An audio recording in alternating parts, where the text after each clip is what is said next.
juga risiko ekonomi, ada juga risiko legal abuse atau violence.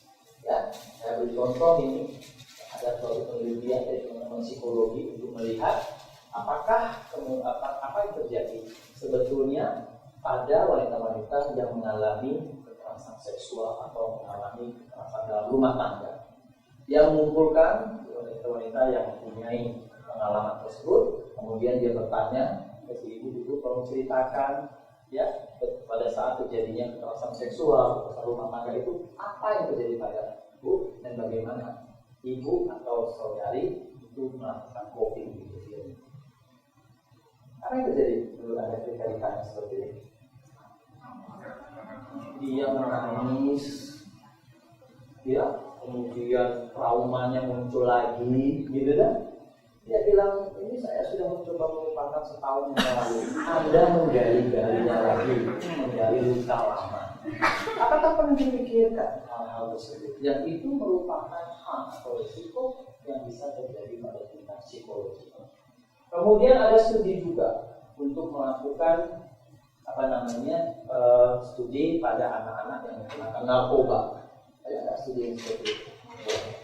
Kemudian diterpublikasi, kemudian dibaca oleh BNN pada narkotik nasional. Kemudian dia minta ke Anda, tolong diberikan data-data dari semua anak-anak yang menggunakan narkotik ini sebagai responden. Anda bisa mengatakan, Mbak Putu, saya menjaga confidentiality, nggak boleh saya membagi, boleh? Tidak boleh. Kenapa? Hukum negara itu jauh lebih tinggi daripada etik. Ini masalah. Hukum ini masalah. Ya, dia melindungi publik secara menyeluruh, bukan hanya melindungi orang yang memang terlindungi. Sehingga Anda harus tetap bisa memberikan data dari pasien itu atau subjek itu ke polisi. Apa yang terjadi pada anak itu? Ditangkap. Bisa terjadi legal aspek. Hati-hati ketika kita melakukan suatu research. Pikirkan secara matang resiko-resiko yang mungkin bisa terjadi. Yang ketiga, justice. Justice di sini adalah bagaimana kita men-treat atau memperlakukan orang-orang tersebut dengan moral yang sesuai dan baik. Inilah justice. Ya. Kita tidak mau diperlakukan seperti itu, maka kita tidak akan memperlakukan orang lain seperti itu. Jadi pikirkan ketika kita membuat suatu studi, ketika penelitian itu sudah berjalan, kalau seandainya kita ikut penelitian, mau nggak kita diperlakukan seperti itu? Mau nggak anak kita, mau nggak saudara kita diperlakukan apa saja? Kita pikirkan justice, ya. Dan yang penting lagi dalam justice disebutkan bahwa harus terdistribusi dengan baik mengenai burden dan benefit dari riset tersebut. Jangan sampai kita melakukan riset itu selalu pada populasi-populasi tertentu saja. Contoh, banyak sekali rumah sakit yang mengatakan kalau Anda melakukan riset, ambil kelas 3. VIP jangan dijadikan tempat riset. Justice kan itu? Kenapa? Kenapa? Kalau dia ada resiko itu selalu kita mau berikan pada kelas 3. Kenapa kalau riset itu ada benefit? Kenapa orang-orang yang ada di VIP itu tidak boleh menikmati benefit? Ya, maka kalau masih ada peraturan seperti itu di tempat Anda, hilangkan. Karena itu melanggar ethical justice sesuai dengan ilmu. Riset harus responsif terhadap kebutuhan. Kebutuhan siapa? Kebutuhan pasien, bukan kebutuhan peneliti. Jadi mengapa ini yang harus Anda lihat? Populasi yang akan Anda teliti itu memang butuh itu atau tidak? Kemudian produk yang dikembangkan harus tersedia di tempat tersebut. Masih ingat Anda? Kenapa ada MTA di Indonesia? Kenapa kalau kita melakukan research dengan negara maju atau dengan dunia internasional, kemudian kita akan mengirimkan sampel ke negara lain, itu kita harus mempunyai yang disebut material transfer agreement, MTA. Itu kenapa Anda tahu sejarahnya? Itu karena pada saat terjadinya kasus H1N1, di mana 200 subjek Indonesia, pasien Indonesia, itu diambil darahnya dengan alasan WHO mengatakan bahwa sampel darah itu untuk dikonfirmasi apakah pasien itu memang mengalami infeksi H1N1. Kemudian ternyata benar, semuanya positif. Tetapi apa yang terjadi dengan sampel kita itu? Diberikan ke beberapa negara dengan industri-industri yang besar, mereka membuat vaksin. Apa yang terjadi? Vaksin itu diberikan semua ke negara-negara maju tersebut. Indonesia kebagian? Tidak sama sekali. Indonesia bahkan meminta vaksin itu dan harus membayar mahal. Itu yang terjadi kenapa kemudian FDA itu keluarkan. Apa yang terjadi? Itu yang mempersulit kita sekarang kalau kita mau riset dengan kolaborasi internasional, karena FDA itu tidak mudah untuk dibuat. Ya, ini kenapa? Ini justice sebetulnya. Harusnya produk yang kita kembangkan dari populasi di mana penelitian itu berasal, maka hasil risetnya, produk itu harus tersedia di negara tersebut. Pertama yang merasakan benefitnya itu populasi itu. Ya, jadi ini mengapa dulu Menteri Kesehatan kita Bu Fadila itu sampai mengatakan di WHO Assembly bahwa Anda melanggar justice yang ada di dalam Journal Report. Dan itu menjadi isu sampai sekarang. Kalau kita berbicara vaksin di tingkat internasional, selalu wajahnya Bu Fadila muncul. Ya, karena apa? Karena memang diharapkan bahwa seluruh negara jangan sampai mengulangi hal itu lagi. Bahwa kalau kita mengembangkan suatu produk, maka negara di mana populasi itu berada, dia yang harus merasakan benefit pertama kali. Jadi kalau Anda melakukan research, pikirkan itu, ya, jangan menerima hanya dari sponsor, duitnya banyak, gajinya besar, tetapi kemudian Anda dapat berpikir bahwa produk itu akhirnya nggak tersedia di negara kita. Bahkan atau kita menjadi negara yang harus membayar mahal terhadap produk. Ini justice. Oke, ada pertanyaan mengenai prinsip etik? Kemudian kita mengenal dengan istilah kompensasi yang diberikan dari apakah kalau manfaat itu bisa dari resiko kita memberikan kompensasi, dan apakah kompensasi itu adalah bagian dari menutupi resiko? Ya, sebetulnya ada ekonomi bisnis. Artinya kalau Anda meminta dia berkunjung misalnya untuk ke tempat Anda untuk melakukan suatu prosedur research, maka mungkin dia dari rumah ke tempat klinik Anda, dia membayar uang langsung. Atau kalau kemudian dia hari itu harus kerja, dia pada hari itu tidak kerja. Padahal dia seorang buruh di sana untuk menutupi adanya risiko finansial ini. Ya, jadi transportnya harus kita ganti. Hari di mana dia hilang kerja akibat mengikuti prosedur yang ada, itu juga harus diganti. Jadi itu bagian dari financial risk ya, yang bisa terjadi kalau pasien itu mengikuti. Oke. Nah, sekarang kita akan berbicara mengenai regulasi disiplin, A6 disiplin guideline. Ini yang sekarang diadopsi hampir 180 negara di dunia. Apa itu ICH? Adalah International Computer Harmonisasi. Apa yang dimaksud International Computer Harmonisasi? Dia mengharmonisasi seluruh regulasi uji klinik di dunia. Artinya apa? Kalau saya melakukan uji klinik di Indonesia, maka produk yang saya kembangkan di Indonesia itu boleh dipasarkan di negara Amerika. Kenapa boleh? Karena saya melakukan riset itu sudah dengan standar yang disetujui oleh seluruh regulasi di dunia. Itu yang dimaksud harmonisasi regulasi. Jadi tidak bisa lagi sekarang kalau kemudian produk itu dikembangkan di Amerika, kemudian dilakukan produk itu digunakan di Indonesia, dokter di sini bilang kami nggak terima produk itu karena penelitiannya nggak dilakukan di Indonesia, sehingga kami tidak tahu bagaimana efeknya pada populasi di Indonesia. Hati-hati. Kenapa? Karena ICH-GCP mengatakan seluruh regulasi internasional ini sudah diharmonisasi. Selama risetnya menggunakan standar GCP, maka produk yang dikembangkan tersebut harus bisa dipasarkan pada semua yang negara yang terlibat di dalam International Committed Harmonisasi. Nah, GCP itu ada di E6. Nah, kita lihat. Dan di Indonesia, GCP itu namanya apa? Namanya di Indonesia CUKB, cara uji klinik yang baik. Anda bisa buka Badan POM, ya, Anda bisa download CUKB, tapi kembali lagi GCP dan CUKB itu bahasa hukum. Jadi kalau Anda baca itu kayak ayat-ayat gitu, susah dipahami. Ya. Mengapa kadang-kadang butuh training untuk bisa memahami hal-hal yang ada disebutkan di dalam kaidah hukumnya itu.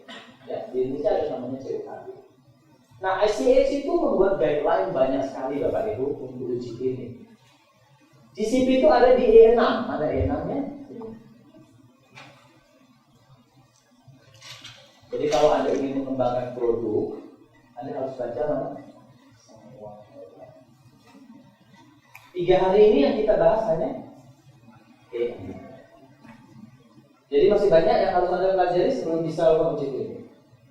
Bagaimana statistiknya, bagaimana melakukan dos responnya, bagaimana membuat kategori, bagaimana melakukan report nanti, bagaimana melakukan safety management kasus-kasus. Jadi masih banyak, ya. Kenapa ini teman-teman di di industri ya seperti Pavos, Kimia Farma harus paham bahwa regulasi kita hanya mengenai GCP. Anda harus paham itu semua, karena Anda menjadi sponsor. Nah, apa itu GCP? Jadi Bapak Ibu tidak boleh keluar dari ruangan ini hari Sabtu kalau belum bisa menunjukkan apa itu GCP. Anda bilang, iya saya training GCP. Ditanya apa itu GCP? Gak tahu, kembali lagi 3 hari. Adalah suatu internasional standar. Internasional standar yang mana? Untuk etik dan scientific quality. Jadi ada 2 standar, yaitu standar etik dan standar quality. Sebetulnya.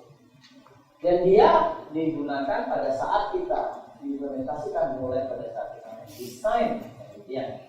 Yang mulai dari kita memikirkan, membuat dokumen, membuat protokol, menyiapkan site dan sebagainya, kita harus sudah memikirkan unsur-unsur etik, prinsip etik dan quality ada di tersebut. Kemudian kita bisa menerapkannya juga pada saat kita melakukan penelitian, pada saat reporting, suatu uji klinik atau suatu trial atau suatu riset yang melibatkan partisipasi subjek manusia. Itulah GCP. Jadi tadi seperti saya sebutkan ada 2 prinsip utama, etik dan quality. Apa itu etik? Etik itu artinya kita menjaga hak keamanan well-being serta dari partisipan yang itu. Itulah yang kita sebut etik. Kemudian apa yang disebut quality? Kita menghasilkan data yang kredibel. Bapak Ibu, 3 hari ke depan kita mempelajari dengan 2 prinsip. Bagaimana penerapan etik di dalam research? Bagaimana supaya riset kita menghasilkan data yang berkualitas? Coba bayangkan, hanya 2 prinsip itu, tetapi aplikasinya di lapangan ternyata nanti kita lihat banyak sekali hal kita perhatikan.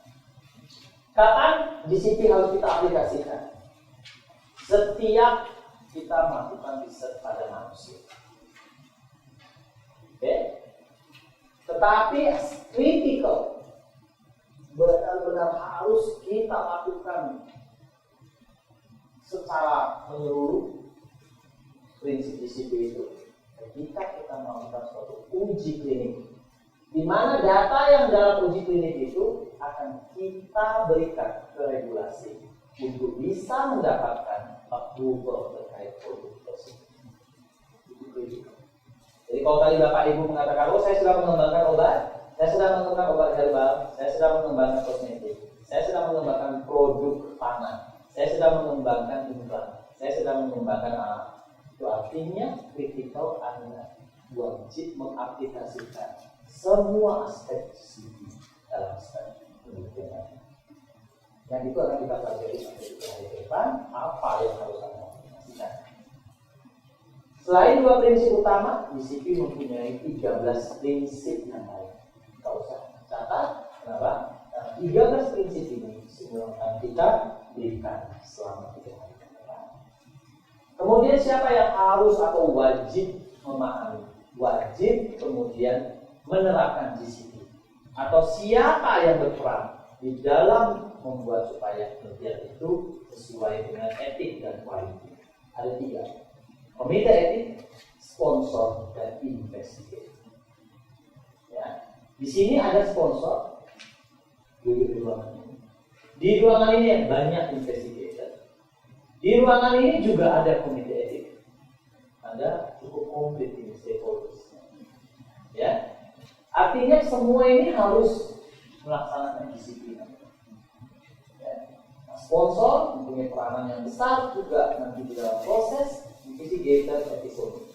Pasien sebetulnya di luar, karena dia yang akan menjadi partisipan dalam penelitian yang harus prinsip standarnya digunakan oleh ketiga stakeholder. Tapi responsibility dari partisipan juga ada. Yang pertama, dia harus mengatakan bahwa dia setuju untuk penelitian. Dia harus mengikuti semua instruksi yang diberikan oleh investigator dan juga menginformasikan investigator jika dia mengalami hal-hal yang tidak diinginkan selama penelitian. Itu sebenarnya tanggung jawab dari partisipan. Tetapi 3 ini akan kita lihat ya, hari ini dan hari ketiga apa sebenarnya tanggung jawab dari ketiga stakeholders. Terkadang kita kan kalau misalnya kosmetik kan kita melakukan survei, maksudnya kita trial kasih sampel produk. Itu apakah bisa dikatakan uji klinik juga, atau memang sebenarnya uji klinik itu harus terukur, harus ada batas waktunya? Kalau misalnya dia hanya 1 minggu saja, misalnya kita lihat efeknya, atau misalnya contoh kosmetik kita lipstick saja. Kita lakukan survei, hanya survei apakah itu juga dimaksud bisa dikatakan itu. Oke. Tetapi produk itu Anda yang berikan. Produk kosmetik itu apakah Anda yang berikan? Perusahaan kita misalnya. Oke. Perusahaan Anda. Produk itu apakah ada teliti, ada survei ke pasien itu atau ke responden untuk mendapatkan izin edar atau ingin mendapatkan adanya indikasi? Lebih ke manfaat ya. Indikasi kan? Itu ini. Oke. Jadi yang disebut sebagai clinical trial itu adalah tadi saya sebutkan di depan. Pertama, bisa saja semua jenis eksperimental study yang menggunakan suatu produk. Apakah produk itu sudah diregistrasi atau belum diregistrasi? Di mana studi tersebut berupa suatu eksperimental. Ada banyak pertanyaan juga di teman public health. Bagaimana kalau saya ingin melakukan intervensi behavior atau intervensi suatu program? Apakah itu suatu uji di populasi? Yes. Bahkan edukasi yang kita berikan sebagai proses eksperimental itu juga merupakan suatu clinical trial, tapi tidak berupa produk yang akan terregistrasi. Ya. Nah, GCP itu letaknya di mana banyaknya? Banyaknya untuk produk yang berupa produk seperti tadi obat, ya, kosmetik. Jadi menghasilkan suatu produk. Tetapi kembali lagi saya katakan, kalau itu melibatkan manusia, maka prinsip etik quality itu bisa diaplikasikan ke semua riset yang melibatkan manusia. Bahkan riset yang bersifat public health, riset yang mungkin Anda melakukan intervensi edukasi, itu juga menjadi unsur yang penting. Karena bisa saja dia akan membawa dampak safety bagi pasien. Bisa saja ada masalah dampak etik yang ada dalam riset. Ini yang harus kita perhatikan. Ya, sama seperti tadi studi observasional, gitu, ya, kan nggak melakukan intervensi, artinya saya nggak perlu pakai GCP. Kembali lagi, kalau ada isu impact terhadap safety dan riset, ada masalah quality juga dalam riset itu. Maka aplikasikan prinsip tersebut. Oke. Ada lagi? Silakan satu lagi ya. Kita istirahat dulu. Terima kasih dok. Saya ingin menanyakan tentang preklinik dok. Jadi untuk yang misalnya kita membuat suatu produk, kemudian kita harus menguji cobakan dulu secara preklinik, baik itu misalnya in vivo atau in vitro seperti itu. Apakah yang ingin saya tanyakan, apakah ada batasan produk seperti apa yang harus dilakukan preklinik dahulu? Misalnya dikatakan nanti kan ada beberapa seperti tadi katakan ada beberapa produk pangan seperti itu, apakah itu juga harus dilakukan preklinik hampir sama seperti misalnya obat seperti itu? Terima kasih. Ya, betul. Ya ini panjang diskusinya sebetulnya dengan teman-teman regulatori juga. Nanti Anda bisa tanyakan juga ya pada Badan POM. Ya, tetapi kemarin ada regulasi tiap negara agak cukup berbeda. Ya, saya beri contoh misalnya untuk obat herbal. Kemarin kita diskusi di Badan POM, apakah obat herbal itu harus melalui proses penelitian pada hewan. Nah, kalau itu jamu, itu tidak. Oke? Jamu yang itu rutin dipakai, itu ada memproduksi suatu jamu, itu tidak perlu ada riset pada preklinik. Tetapi kalau kemudian Anda ingin meningkatkan jamu itu menjadi OHT, obat herbal terstandar, apa yang dilakukan? Anda harus melakukan suatu uji praklik. Ada bukti pada hewan bahwa dia safe, ya, dan secara toksikologi, ya, akut dan kronis toksikologinya itu negatif. Maka Anda membuat suatu OHT. Kemudian kalau Anda ingin mengatakan ada indikasi obat itu untuk pasien, Anda menciptakan suatu indikasi. Ini artinya Anda melakukan proses fitofarmaka. Di sini Anda harus melakukan proses uji klinik pada manusia. Namun untuk bisa melakukan uji klinik pada manusia, ini harus nyambung dengan preklinik. Jadi artinya kalau kemudian, ya, kemarin kita bahas misalnya obat antidepresan, ada suatu herbal itu akan dilakukan uji klinik sebagai obat antidepresan. Tetapi prekliniknya tidak ada satupun yang menunjukkan dampaknya terhadap serotonin, misalnya, dampaknya terhadap norepinefrin yang menjadi biomarker dalam pasien-pasien depresi. Tidak menunjukkan apapun dampaknya atau bahkan penelitian tidak ada. Maka ini nggak bisa lanjut dulu ke dalam uji klinik. Harus dipastikan dulu di dalam praklinik dia mempunyai efek tersebut. Kalau tidak, yang kita berikan placebo jadinya nanti. Karena kita tidak tahu ada efek atau tidak. Gitu ya. Nanti kalau untuk pangan misalnya, itu bisa Anda tanyakan besok pada Badan POM. Tetapi kalau pangan itu Anda ingin ada indikasi, kan banyak tuh pangan sekarang. Ini digunakan untuk apa ya? Menurunkan berat badan. Ini bisa meningkatkan imunogenisitas. Ini menjadi imun. Wah, makan imun sekarang itu. Nah, itu gimana? Artinya Anda membuat indikasi ini. Kalau Anda buka indikasi, Anda harus ada uji kliniknya dan prekliniknya harus mensupport untuk dilakukan uji klinik tersebut. Tanpa ada ini nggak bisa, kita tidak ada rasionalnya kenapa dia bisa digunakan pada manusia. Oke, apalagi pada pasien. Oke, Bapak Ibu kita istirahat kembali pukul 11.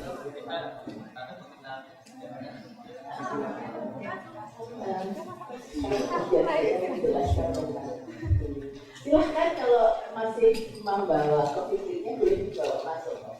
Saya biasa dipanggil Rina, meskipun karena di departemen saya ada 2 Rina, jadi saya biasanya Rina yang besar, teman saya satunya lagi Rina yang kecil, yang lebih kecil daripada saya. Nah, saya di departemen ilmu kesehatan anak, tetapi saya di sini karena kebetulan saya di komisi etik, ya saya komisi etik, komisi etik penelitian kedokteran dan kesehatan Fakultas Kedokteran, Kesehatan Masyarakat dan Perawatan UGM Rumah Sakit Dr. Sarjito. Jadi komisi etik kita agak unik karena komisi etik antara Fakultas Kedokteran dan SUD Dr. Sarjito jadi satu komisi etik. Jadi kami berada di bawah dua terus, ya.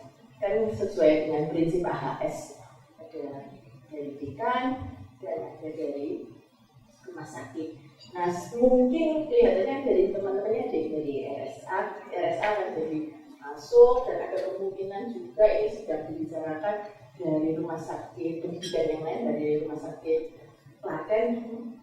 Sesi ini adalah memperkenalkan sebetulnya komisi etik itu peran dan tanggung jawabnya itu apa. Karena kan biasanya ini musuhnya para peneliti, ya. Kami itu di rapat kerja fakultas itu selalu dikritisi lama, ini tugas dan caranya. Jadi dari kita akan membicarakan tentang tugas dan tanggung jawab suatu komisi etik dan menjelaskan bagaimana suatu pengambilan keputusan dalam suatu komisi etik itu dibuat. Kenapa perlu review?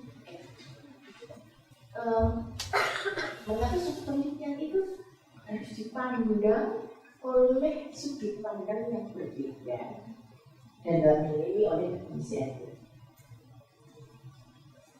Karena suatu penelitian itu bisa relevan, bisa tidak relevan dengan kebutuhan masyarakat atau dengan kebutuhan subjek penelitian, bisa juga berhasil, bisa gagal, namanya juga penelitian. Kalau kita yakin pasti berhasil, kan penelitian.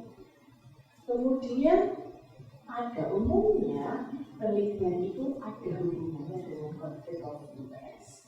Konflik of interest yang paling sederhana supaya lulus tesis, ya, lulus disertasi itu paling sederhana, tapi bisa juga berbeda dengan uang, proyek, dan uang yang banyak sekali tadi.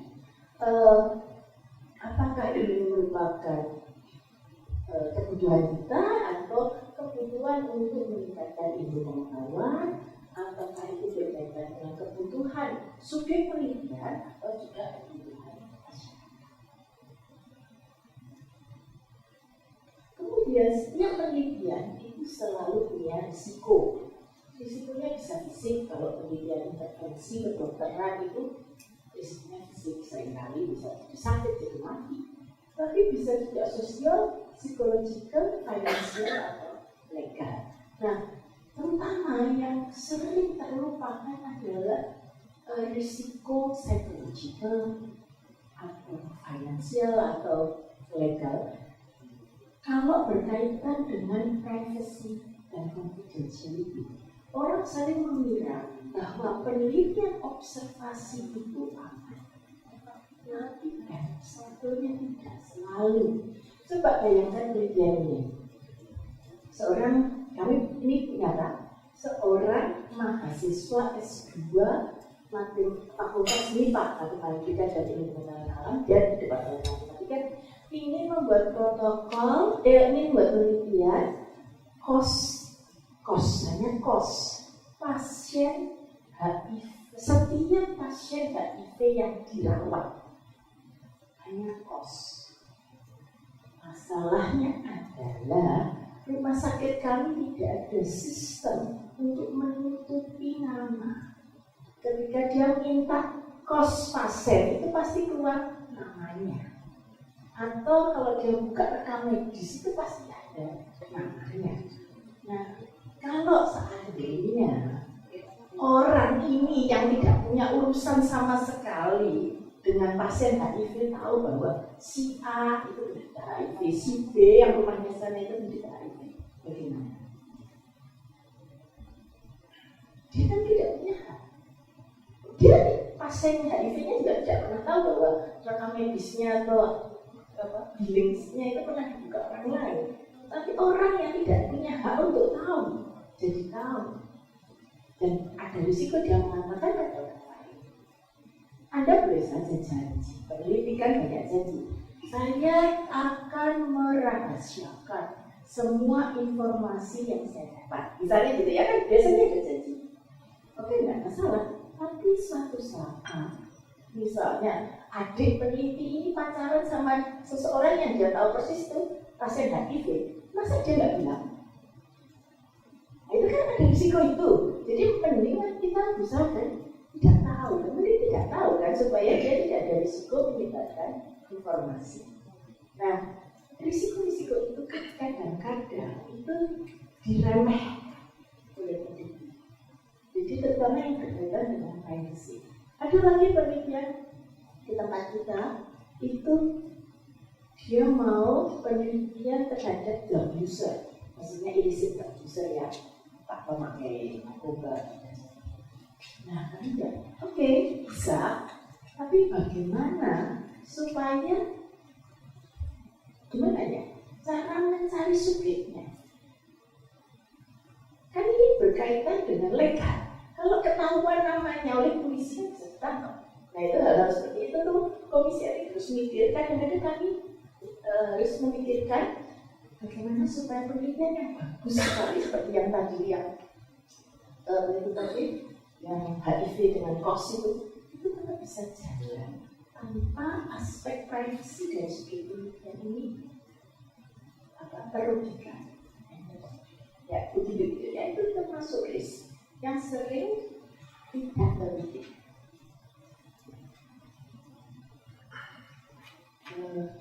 Terus ya, sehingga sedangkan proteksi dari keamanan hak dan kesejahteraan subjek manusia itu sangatlah penting. Sehingga diperlukan suatu oversight untuk agar didapatkan opini yang tidak bias. Harus dilihat dari sudut pandang yang lain, bukan dari sudut pandang peneliti yang pikirannya cuma saya harus penelitian ini supaya saya lulus.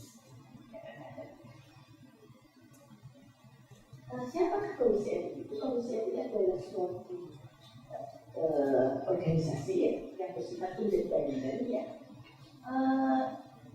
Suatu komisi yang institusi bisa bersifat regional, bisa bersifat institusi regional, nasional atau supranasional. Seringkali seperti komisi etik kami itu institusi karena dari masa besar itu ada fakultas kedokteran. Tetapi kami pun menerima banyak protokol-protokol di luar institusi karena kebetulan komisi etik kami adalah komisi etik yang recognize BPK itu salah satu bagian dari organisasi di WHO yang merekomendasi komisi etik, dan BPK itu khusus untuk area Asia dan Western Pacific.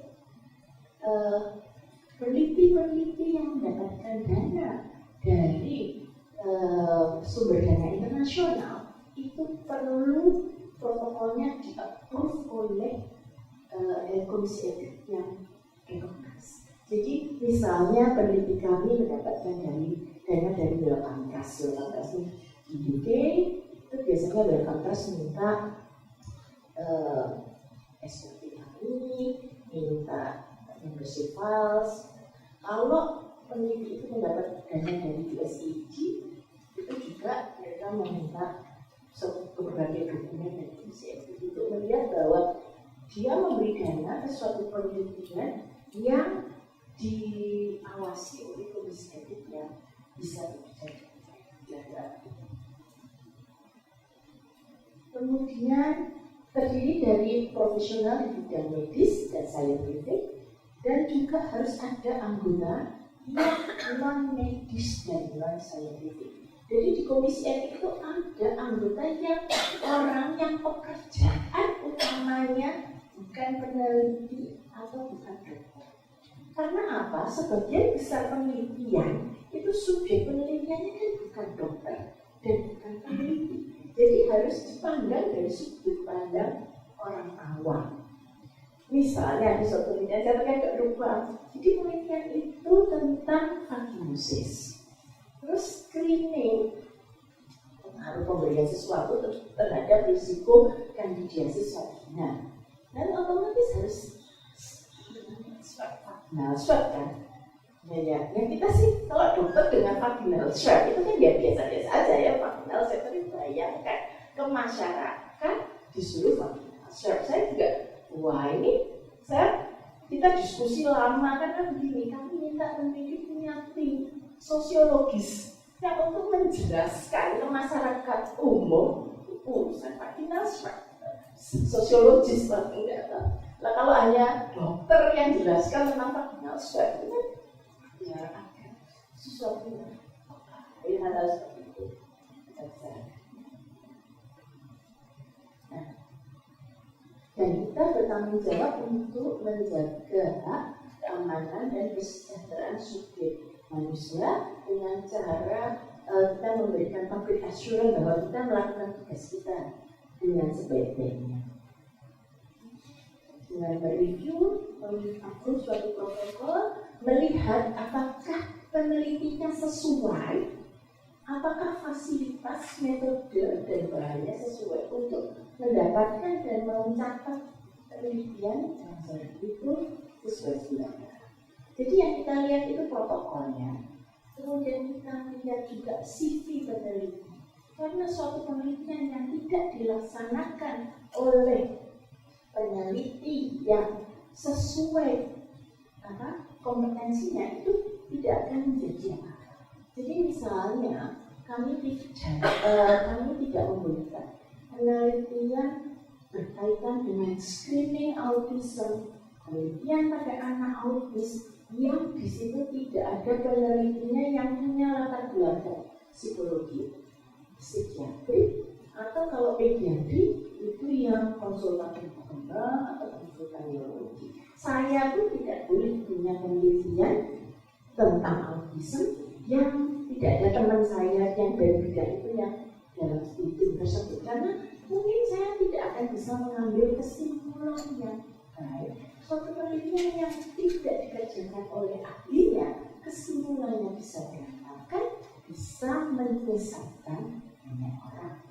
Belum bisa juga mencelakakan seluruh. Misalnya di tempat kami ada penelitian tentang post-trauma stress disorder atau PTSD ya, post-traumatic stress disorder. Lah kok penelitian nggak ada psikolog, nggak ada psikiaternya. Nah kalau subjek itu di screening dan ternyata dia menderita PTSD, terus diapakan? Nah kalau di dalam tim peneliti nggak ada ahlinya, kan pasien ini cuma, oh ya dia menderita PTSD, so kan tidak mendapatkan sesuatu nilai tambah, kan tidak boleh. Kemudian yang selain protokol, CV kami juga melihat fasilitas, metode penelitiannya, dan terutama metode untuk mendapatkan dan mendapatkan inform konsen dari subjek penelitian. Misalnya, sekarang ini kami membatasi, jadi ada penelitian begini. Seseorang itu ingin tahu pasien-pasien penderita kanker payudara 5 tahun yang lalu sekarang ini masih hidup atau enggak. Sederhana survival analysis dari kanker payudara. Kalau pasien itu sudah meninggal di rumah sakit Sarjito, kita tahu dia meninggal. Kalau pasien itu masih hidup dan masih kontrol, kita tahu dia masih hidup. Nah kalau pasien itu tidak pernah kontrol dan mungkin tidak meninggal di rumah sakit Sarjito, kan kita tidak tahu ini masih hidup atau sudah meninggal. Peneliti akan menghubungi subjek penelitian tersebut untuk menanyakan, terutama mereka yang dia tidak tahu hidup atau tidaknya. Ini ya. Coba bayangkan Anda seorang subjek atau keluarga subjek menderita kanker payudara yang mungkin sudah meninggal, tiba-tiba ditelepon oleh seseorang yang Anda tak kenal menanyakan tentang keluarga Anda.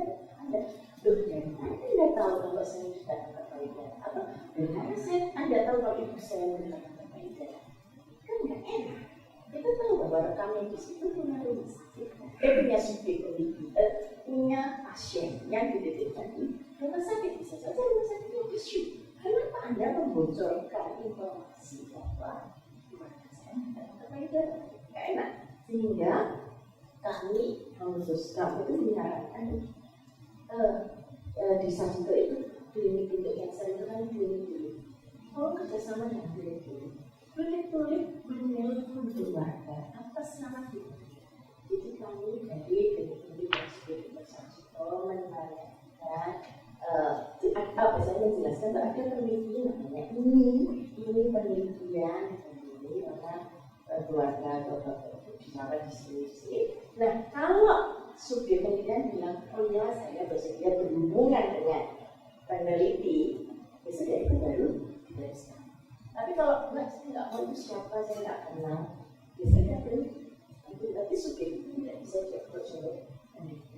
Nah itu hal-hal seperti itu kami juga termasuk bagaimana subjek itu approach, bagaimana anda approach, termasuk kalau anda memasang iklan. Saya mempunyai penelitian ini, membutuhkan ini, nah tapi itu bisa kan anda mengundang subjek penelitian dengan iklan. Nah itu juga perlu dimasukkan ke komisi etik, karena komisi etik perlu melihat apakah terlalu banyak janji. Ya, terus apakah risikonya tidak disebutkan ya, dan sebagainya. Jadi produk flyer itu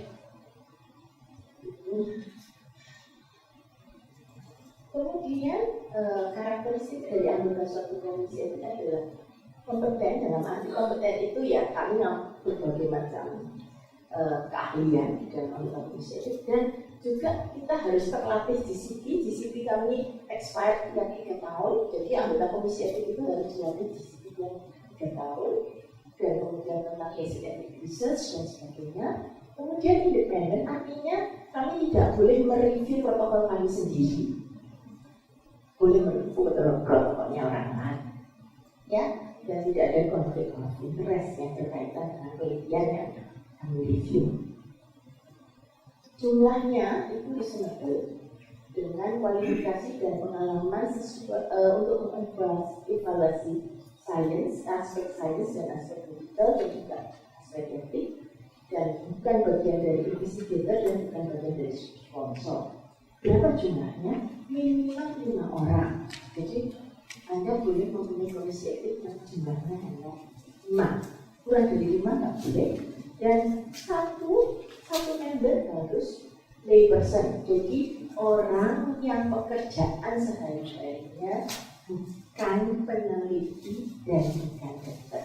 Terserah apakah TU, ibu rumah tangga. Kami punya satu pensiunan TU, satu ibu rumah tangga, terus satu lagi, dua yang pensiunan TU karena paling gampang yang kenal mau Pak. Lalu kami juga punya ada tak di rumah sakit apa yang manualan ya, kalau pasien mau meninggal ya itu juga ada. Sekalian kalau berkaitan dengan aspek agama dia juga bisa memberi masukan, misalnya apakah kalau waktu itu penelitian vaksin, terus ada yang bilang vaksinnya pakai tripsin. Tripsinnya babi atau bukan, perlu disampaikan ke subjek penelitian apa. Nah itu, jadi komisi etik dia bisa memberi masukan. Dan satu adalah satu member yang bukan dari institusi komisi etik tersebut. Jadi bukan dari, kalau di tempat kami bukan dari FKUGM dan bukan dari universitas. Ini hanya sekedar untuk independensi saja, bahwa ada orang lain komisi etik itu yang bukan anak buahnya dekan dan bukan anak buahnya direktur. Jadi dia mungkin lebih bebas dalam berpendapat. Ini jadi harus kompeten dan terlatih dan bisa dari berbagai disiplin sektoral. Kami juga punya lawyer yang banyak. Kalau ada masalah-masalah yang berkaitan dengan legal, misalnya pernah ini apa itu vaksin yang tanda tangan itu cukup satu orang tua atau harus berbayar. Vaksin itu kan penelitian yang sangat berisiko, bayi sehat kalau dikasih sesuatu dia nggak ada apa-apa. Nah kalau yang tanda tangan cuma ibunya dong, ibunya saja, terus ada apa-apa bapaknya marah, nggak repot. Jadi Kita waktu itu sampai mengundang ekspor di Indonesia ini, kalau ada seperti ini ya, tanda tangan cukup 1 orang atau harus 2 orang. Itu ilmu itu kan juga kita nggak tahu, kalau dokter kan nggak tahu ya. Kemudian balance, umurnya jangan muda semua, jangan tua semua, sudah laki-laki dan perempuan ya. Dan cultural background itu terserah sih, kalau kami sih tidak terlalu penting, tapi mungkin ada tempat-tempat tertentu yang cultural background itu perlu diperhatikan.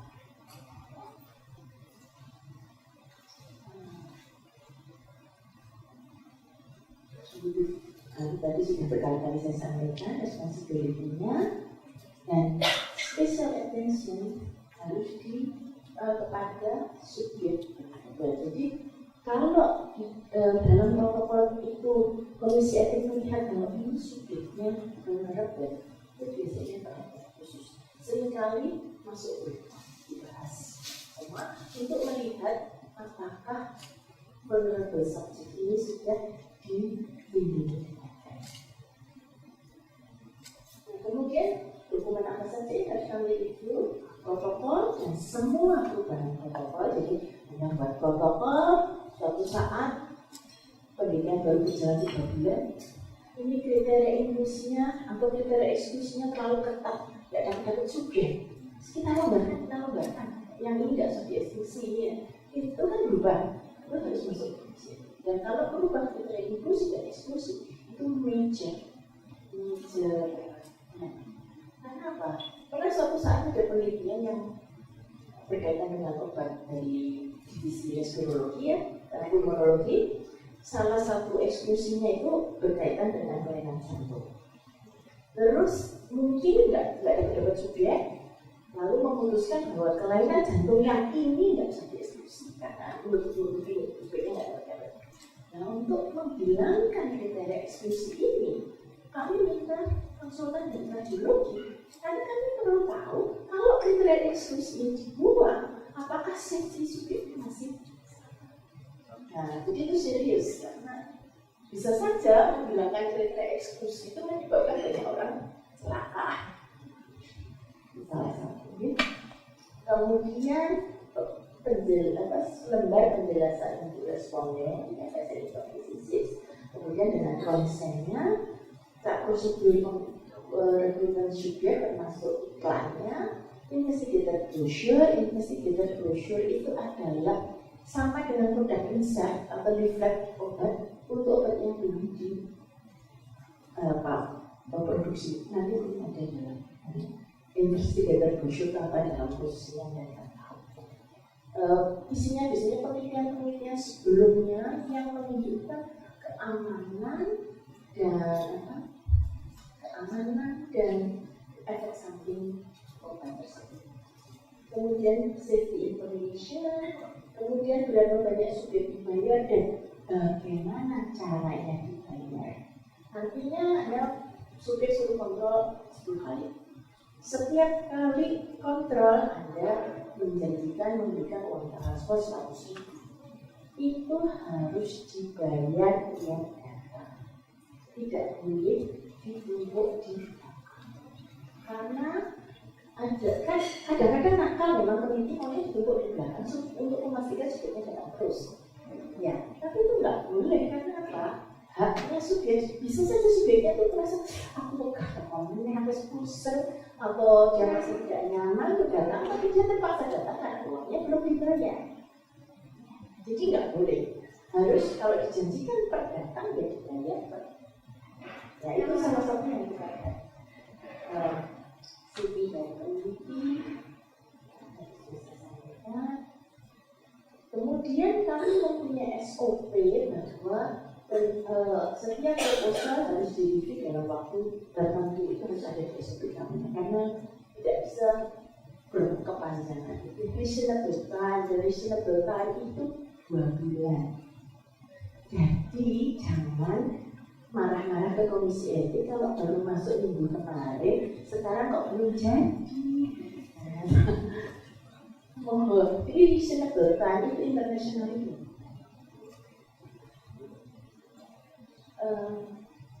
Kemudian dan harus mengikuti nilai-nilai culture, sosial lokal dari komunitas yang kita ya tempat kita berada, dan juga hukum dan peraturan suatu negara. Ini penting sekali. Jadi suatu protokol yang sudah di-approve di luar negeri bulan Desember itu belum bisa langsung dikerjakan karena harus di-approve oleh komisi etik di Indonesia. Karena jadi begini, saya merasakan bahwa kalau di Indonesia semua protokol yang punya bau-bau babi itu mesti susah. Padahal misalnya di Amerika atau di Swiss di mana itu obatnya sudah protokolnya sudah di-approve, tapi begitu di sini ada komponen apa, porsin apa itu pasti repot, diskusinya berkepanjangan. Sama juga saya pernah itu kalau di Filipina semua protokol yang ada dulu-dulunya KB itu susah kita karena mereka Katolik dan AB nggak boleh. Jadi kalau misalnya sudah penelitian harus saya menggunakan kontrasepsi itu juga mengajak bisa sama. Jadi setiap negara pasti ada culture tertentu yang membuatnya berbeda dengan di tempat aslinya. Kemudian semua diskusi itu harus tertulis. Kemudian decision keputusannya membuat keputusan dan harus ada tanggalnya, apakah langsung setuju atau perlu dimodifikasi atau kita tidak setuju, tapi ini harus ada alasannya. Dan kita bisa juga menghentikan suatu penelitian yang sudah pernah disetujui karena sesuatu hal. Terus kami hampir tidak pernah tidak setuju karena komisi etik itu diantaranya juga punya efek punya tujuan pendidikan, apalagi kalau mahasiswa, protokolnya mahasiswa yang biasanya kami undang, kami beritahu kalau gini nggak bisa deh, karena kalau begitu misalnya jadi kita membantu. Kemudian melakukan continuous review. Peneliti itu semacam progresi. Ethical approval itu hanya berlaku 1 tahun.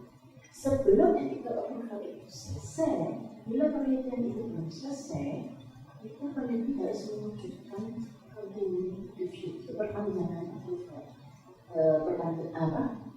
Yang memasukkan progresi kok itu sudah ada, biasanya sudah ada filenya, template-nya tinggal ngisi, misalnya berapa subjek yang sudah direkrut, berapa yang mengalami efek samping, berapa yang drop out.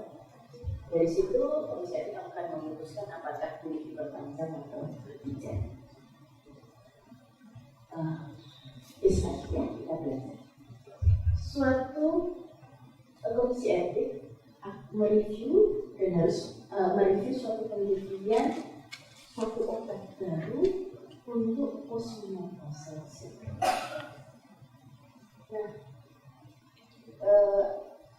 pada meeting tersebut ada 5 anggota yang datang. Menurut SOP komisi etik tersebut, quorum 5 juga untuk membuat keputusan.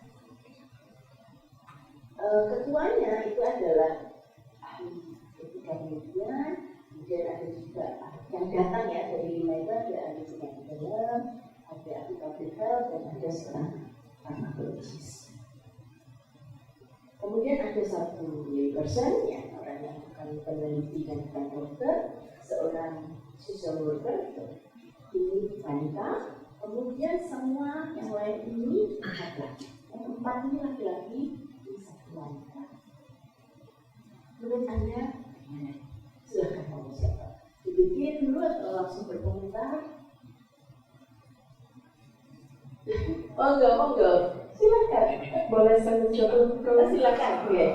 Jadi kalau tadi teori dari slide sebelumnya yang saya baca kan harus equal antara laki dan perempuan. Sementara di sini kasusnya tentang postmenopause syndrome. Iya. Sementara perempuannya hanya 1 dari sekian banyaknya orang. Itu yang 1. Yang kedua, dari kompetensinya itu hanya ada internis dan lain-lainnya. Sementara postmenopause syndrome ini kan ada kaitannya dengan oksigen mungkin, jadi harusnya ada ahlinya di situ salah satunya adalah mungkin SPOG. Ya, ya saya rasa SPOG penting ya, karena nama penyakitnya postmenopausal syndrome. Ya, mungkin saya jelaskan kalau di komisi etik itu tidak ada SPOG, kan bisa saja nggak ada. Itu kita bisa mengundang independen konsultan. Independen konsultan ini boleh memberikan pendapat, tetapi dia tidak boleh ikut serta mengambil keputusan. Dia bisa mengatakan, oh ini tadi risikonya ini dan sebagainya. Satu SPOG. Mengenai gender balance, bagaimana menurut Anda? Apakah memang harus karena ini 5 harus 3 perempuan, 2 laki-laki atau 3 laki-laki 2 perempuan? Apakah memang harus begitu? Atau hanya karena ini kebetulan postmenopausal syndrome sehingga perempuannya begitu? Ada komentar?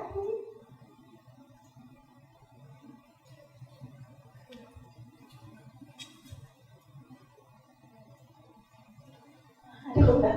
Atau sesuatu?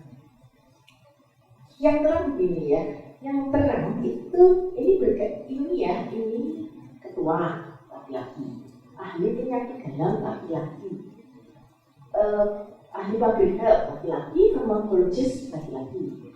Kemungkinan gelarnya pada dokter atau dokter besar dan belakangnya gitu. Ini female social worker, Anda bayangkan ini culture ya. Anda kebetulan female social worker. Ini 4 ini semua pakai gelar panjang-panjang. Nah, terus kalau yang 4 bilang, oh setuju ini tidak ada masalah. Anda menganggap itu ada masalah, Anda mau gini. Nah, itu kan kalau saja itu berkaitan dengan culture ya. Misalnya seandainya yang layperson ini laki-laki, salah satu di antara ini female, gelarnya panjang gitu. Nah, itu kan dia meskipun dia cuma satu kan dia iya toh, itu culture juga. Jadi kan di suatu dunia kaitannya dengan juga dunia akademis atau dunia layperson aja kan kalau gelarnya panjang kan juga orang lain nggak berani bunyi kan. Maksudnya gitu-gitu itu sangat cultural. Sehingga perasaan saya kalau di Indonesia mungkin sebaiknya nunggu opsi 1 dan 1 perempuan lagi yang punya gelar agak banyak, ya mungkin paling nggak level sama yang di atasnya.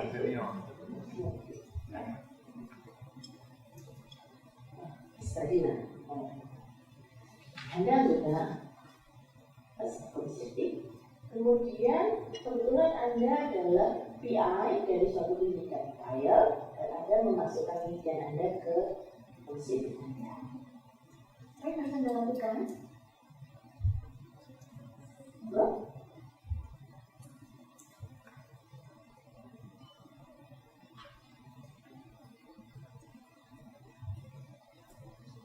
Silakan. Jadi monggo.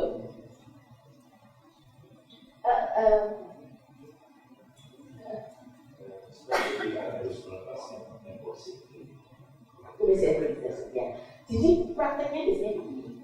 Ketika protokol itu, jadi pada suatu forum itu ketua harus menanyakan apakah dari semua protokol yang akan dibahas ini ada yang mempunyai konflik of interest. Misalnya saya peneliti utama dari salah satu protokol di situ, saya teliti di situ atau saya pembimbing di situ. Nanti ketika protokol itu dibahas, saya boleh berada di situ untuk menjelaskan kalau ada yang lain yang bertanya. Oh itu gini loh maksudnya, itu gini. Kan reviewer kan hanya baca protokolnya mungkin nggak dong.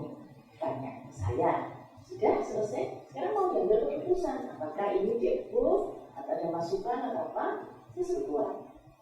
Silahkan keluar. Nah, ini baru dibahas. Karena saya mempunyai konflik of interest. Nanti ketika mau bahas protokol yang lain lagi, saya suruh. Pada meeting tersebut hanya ada 5 member yang datang. Padahal menurut SOP harusnya 7 orang yang datang. Harus misalnya anggotanya 12, misalnya SOP-nya separuh tambah 1, berarti harus 7. Kalau 12, separuhnya 6, tambah 1 harus 7. Nah, terus ini datang cuma 5. Nah, 2 member itu mengatakan saya bisa ditelepon. Salah satunya kebetulan di fakultas tersebut dia sibuk, saya bisa itu meeting pakai telepon. Kemudian jadi dua itu jadi telepon ya. Sehingga ketua komisi etik itu memutuskan tetap melakukan meeting dengan hanya 5 member dan 2 member yang lain mengikuti diskusi dengan member. Anda tapi kan beliau berdua itu tidak ikut secara utuh. Jadi mungkin pada saat mengambil keputusan tidak tahu kenapa kok seperti itu. Jadi beliau itu tidak mengikuti secara utuh. Diskusinya jadi harus nunggu sampai genap 7 sesuai SOP. Kalau seandainya zaman sekarang kan ada Skype atau Google Class, gimana? Boleh nggak? Silakan berpendapat. Kalau harus memenuhi syarat fisikal itu kan secara harfiah 7 untuk fisik. Tapi kalau ada teknologi yang bisa memudahkan dan keputusan itu tetap objektif, saya yakin itu bisa diambil. Itu bebas sekali. Jadi ya, kami tadinya mengira jadi GCP itu yang pertama itu kan tahun 1999 ya, GCP yang pertama itu belum ada SEI. Jadi belum ada. Sehingga kita pikir nanti karena habis itu kan ada SEI, GCP berikutnya tentunya membolehkan. Ternyata GCP yang itu revision 2 itu 2016 tetap tidak ada. Jadi tetap ketemu karena salah Pak Iber yang beritahu alasannya adalah meeting ini sangat serius. Kalau pakai Skype ada kemungkinan dia sambil mengerjakan hal lain, kan kita tidak tahu juga. Dan dia tidak serius betul-betul mengikuti. Sehingga diputuskan bahwa semua harus hadir secara fisik sehingga harus kelihatan bahwa mereka memang full attention. Itu keputusannya. Di sisi 2016 keluar pada saat keputusan diambil. Dan harus hanya dibuat bila ada penolong. Investigator dapat memberi informasi tetapi tidak boleh ikut dalam pengambilan keputusan dan voting. Mereka harus meninggalkan ruangan pada saat komisi etik itu mengambil keputusan. Menurut Anda, ini pertanyaan lain sebenarnya, tidak ada berkaitan dengan sisi.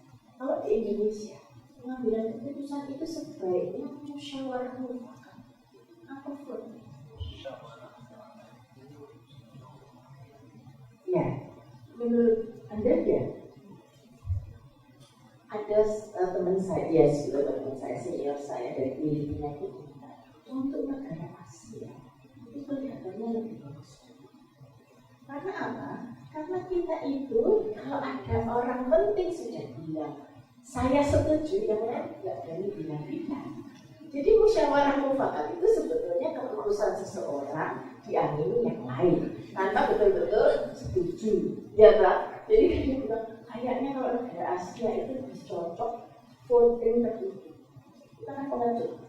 Ya Pak nggak setuju kan nggak berani bilang saya nggak setuju.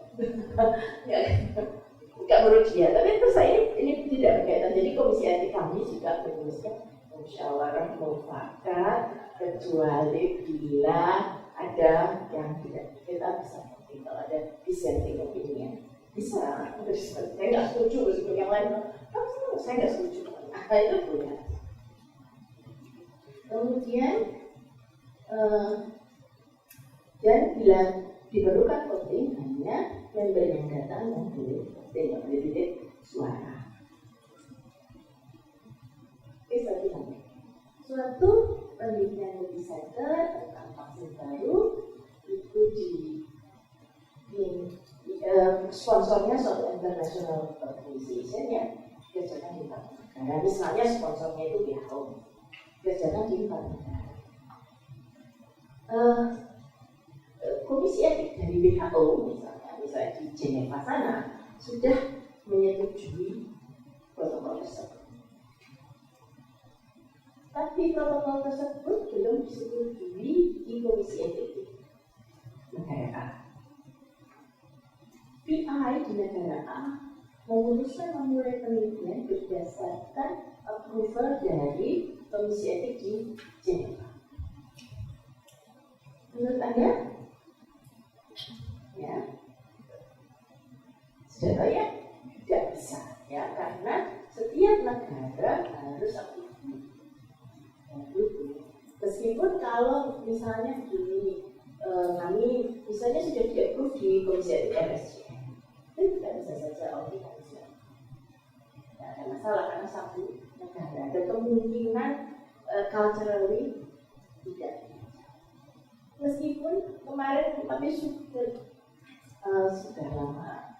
Jadi ada proyek waktu itu ada dari negara luar itu merasa bahwa Papua itu perlu fungsi sendiri karena culture-nya berbeda. Tapi sudah mau membantu, cuma waktu itu jujur saja anggota kami, kamu mau ke Papua? Nggak yang mau, terus papanya disuruh ke sini, belajar di sini, tapi nggak tahu proyeknya nggak jalan-jalan. Jadi waktu itu mungkin Indonesia sangat luas, daerah-daerah tertentu punya ya, dan perlu punya komisi. Jadi itu tidak ada masalah. Paling tidak tiap negara harus ada satu approval. Ya, kemudian kapan direview dan kapan approve? Ya, jadi review harus dilakukan sebelum penelitian dimulai. Jadi penelitian baru boleh mulai setelah ada approval. Jadi disetujui kalau giliran satu approval. Nah, selama penelitian perlukah ada approval atau review atau selanjutnya bila Anda mengubah protokol atau mengubah lembar penjelasan yang koresponden. Kemudian bila Anda menambah tempat penelitian, jadi misalnya tadinya kami perkirakan di Sarjito saja cukup, jalan 3 bulan kok, baru pasien sedikit. Saya mau nambah di Sleman, di Bantul, di mana? Saya mau nambah Sleman, Bantul, dan sebagainya. Ini biasanya minor. Kecuali bila peneliti Komisi Etik merasa bahwa mengubah tempat penelitian itu meningkatkan risiko. Jadi biasanya minor. Atau mengubah peneliti. Kalau penelitinya mengundurkan diri, dia keluar, saya ganti. Itu juga biasanya minor. Kecuali kalau mengubah peneliti mempengaruhi safety, karena mungkin peneliti yang keluar itu justru peneliti yang penting untuk menjaga safety. Kemudian perubahan prosedur rekrutmen, kemudian apakah ada suspected area service atas graduation, ya bisa dijelaskan. Tadi saya punya cerita menarik tentang ini. Ada suatu obat cancer tahu. Dicoba salah satu site-nya di Sarjito. Kemudian kan setiap SAE kan dilaporkan. Kalau jadi SAE kan jadi di mana pun dilaporkan. Suatu saat ada laporan. Jadi di Afrika Selatan bahwa bapaknya pakai obat itu kanker tersebut. Itu obat kanker yang ada mumak-mumak. Terus istrinya hamil, anaknya lahir, itu kelingking dan jari manisnya. Apakah itu related atau not related? Yang pakai bapaknya, yang hamil istrinya, kira-kira related bukan related? Kemungkinan besar kan sepertinya not related. Dia kebetulan saja anaknya tidak punya kelingking dan jari manis. Tapi kelainan ini kan jarang sekali. Berapa sering kita melihat kelainan orang bayi lahir tanpa kelingking dan jari manis? Ini harus perhatian khusus. Nah, baru setelah ada laporan yang sama dari Jerman, sponsor mengatakan ini. Nah, kalau related artinya apa? Semua subjek penelitian harus direkonsen ulang, diberitahu bahwa ini ada efek samping ini. Dan kalau Anda mau tetap menjadi subjek penelitian dan Anda punya istri atau suami dan punya istri, Anda harus tampil supaya istri Anda tidak hamil, karena ada risiko kalau istri Anda hamil dan tidak punya kelingking dan jari manis. Ini konsen lagi karena Anda protokolnya harus dirubah, informasi. Kemudian bila ada perubahan risiko balance benefit dan risiko itu juga baru disetujui atau sudah konvensi itu harus juga di amendment dan di konsep. Kemudian sebagai peneliti Anda harus melaporkan semua perubahan atau deviasi kepada komisi etik. Ini hanya untuk mengurangi risiko dan masalah. Misalnya begini, di situ di protokol dituliskan obat disimpan pada suhu 4 sampai 8 derajat Celcius. Monitor kulkas Anda suatu saat karena libur, suhunya naik sampai 10 derajat Celcius. Itu protokol. Karena mungkin kita perlu ada sesuatu. Kemarin ada protokol violation di tempat kami, ketahuan oleh monitor, dilaporkan sponsor itu peneliti ini penelitiannya observasi tulisan tentang gejala ini sebagai bayi dan gejala itu loh kembung dan sebagainya sederhana sih, tapi karena Anda tahu kalau penelitian yang baik itu penjelasannya kan panjang, apa ini tujuan penelitiannya apa, latar belakangnya bagaimana, risikonya apa dan sebagainya. Nah, sudah bagus dan kita approve di suatu site ya di Delivery Center ya, itu penelitinya itu nggak pernah pelatihan GCP mungkin itu panjang ini baru penjelasan segini cuma penelitian seperti ini. Jadi sama dia dirugas jadi 3 paragraf. Isinya kira-kira ini kami akan penelitian tentang ini yang akan ditanyakan ini kira-kira kami bersedia bangga. Itu cuma 2 paragraf. Padahal tadinya sudah ada. Dan dia dapat baru 200 rupiah. Terus ketahuan oleh monitor. Laporkan sponsor PI-nya kebetulan PI-nya juga PI-nya setengah mati. Kalau di komisi etik diangkat ya, akhirnya setelah kita diskusikan bilang 200 itu harus diberi konsen. Kalau ketemu dan diri konsen setuju, data boleh dipakai. Kalau tidak ketemu, orangnya udah pindah kemana, datanya tidak dipakai. Jadi kira-kira berhasil sekitar 70%. Jadi ya dokumen yang sudah di-approve ya sistem yang penjelasannya kalau sebelah salah ya sebelah salah kan sangat jadi paragraf jadi ringkes ya. Kemudian bila ada perubahan yang meningkatkan risiko atau mempengaruhi jalannya penelitian itu harus dilakukan.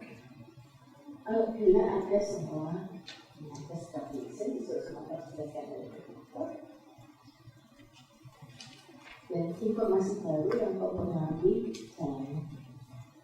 Kemudian tanggung jawab kami harus punya SOP dan kami harus punya form-form untuk submisi untuk memudahkan peneliti. Jadi Anda mau memasukkan ada formnya, Anda mau amendment ada formnya, Anda mau progress report ada formnya.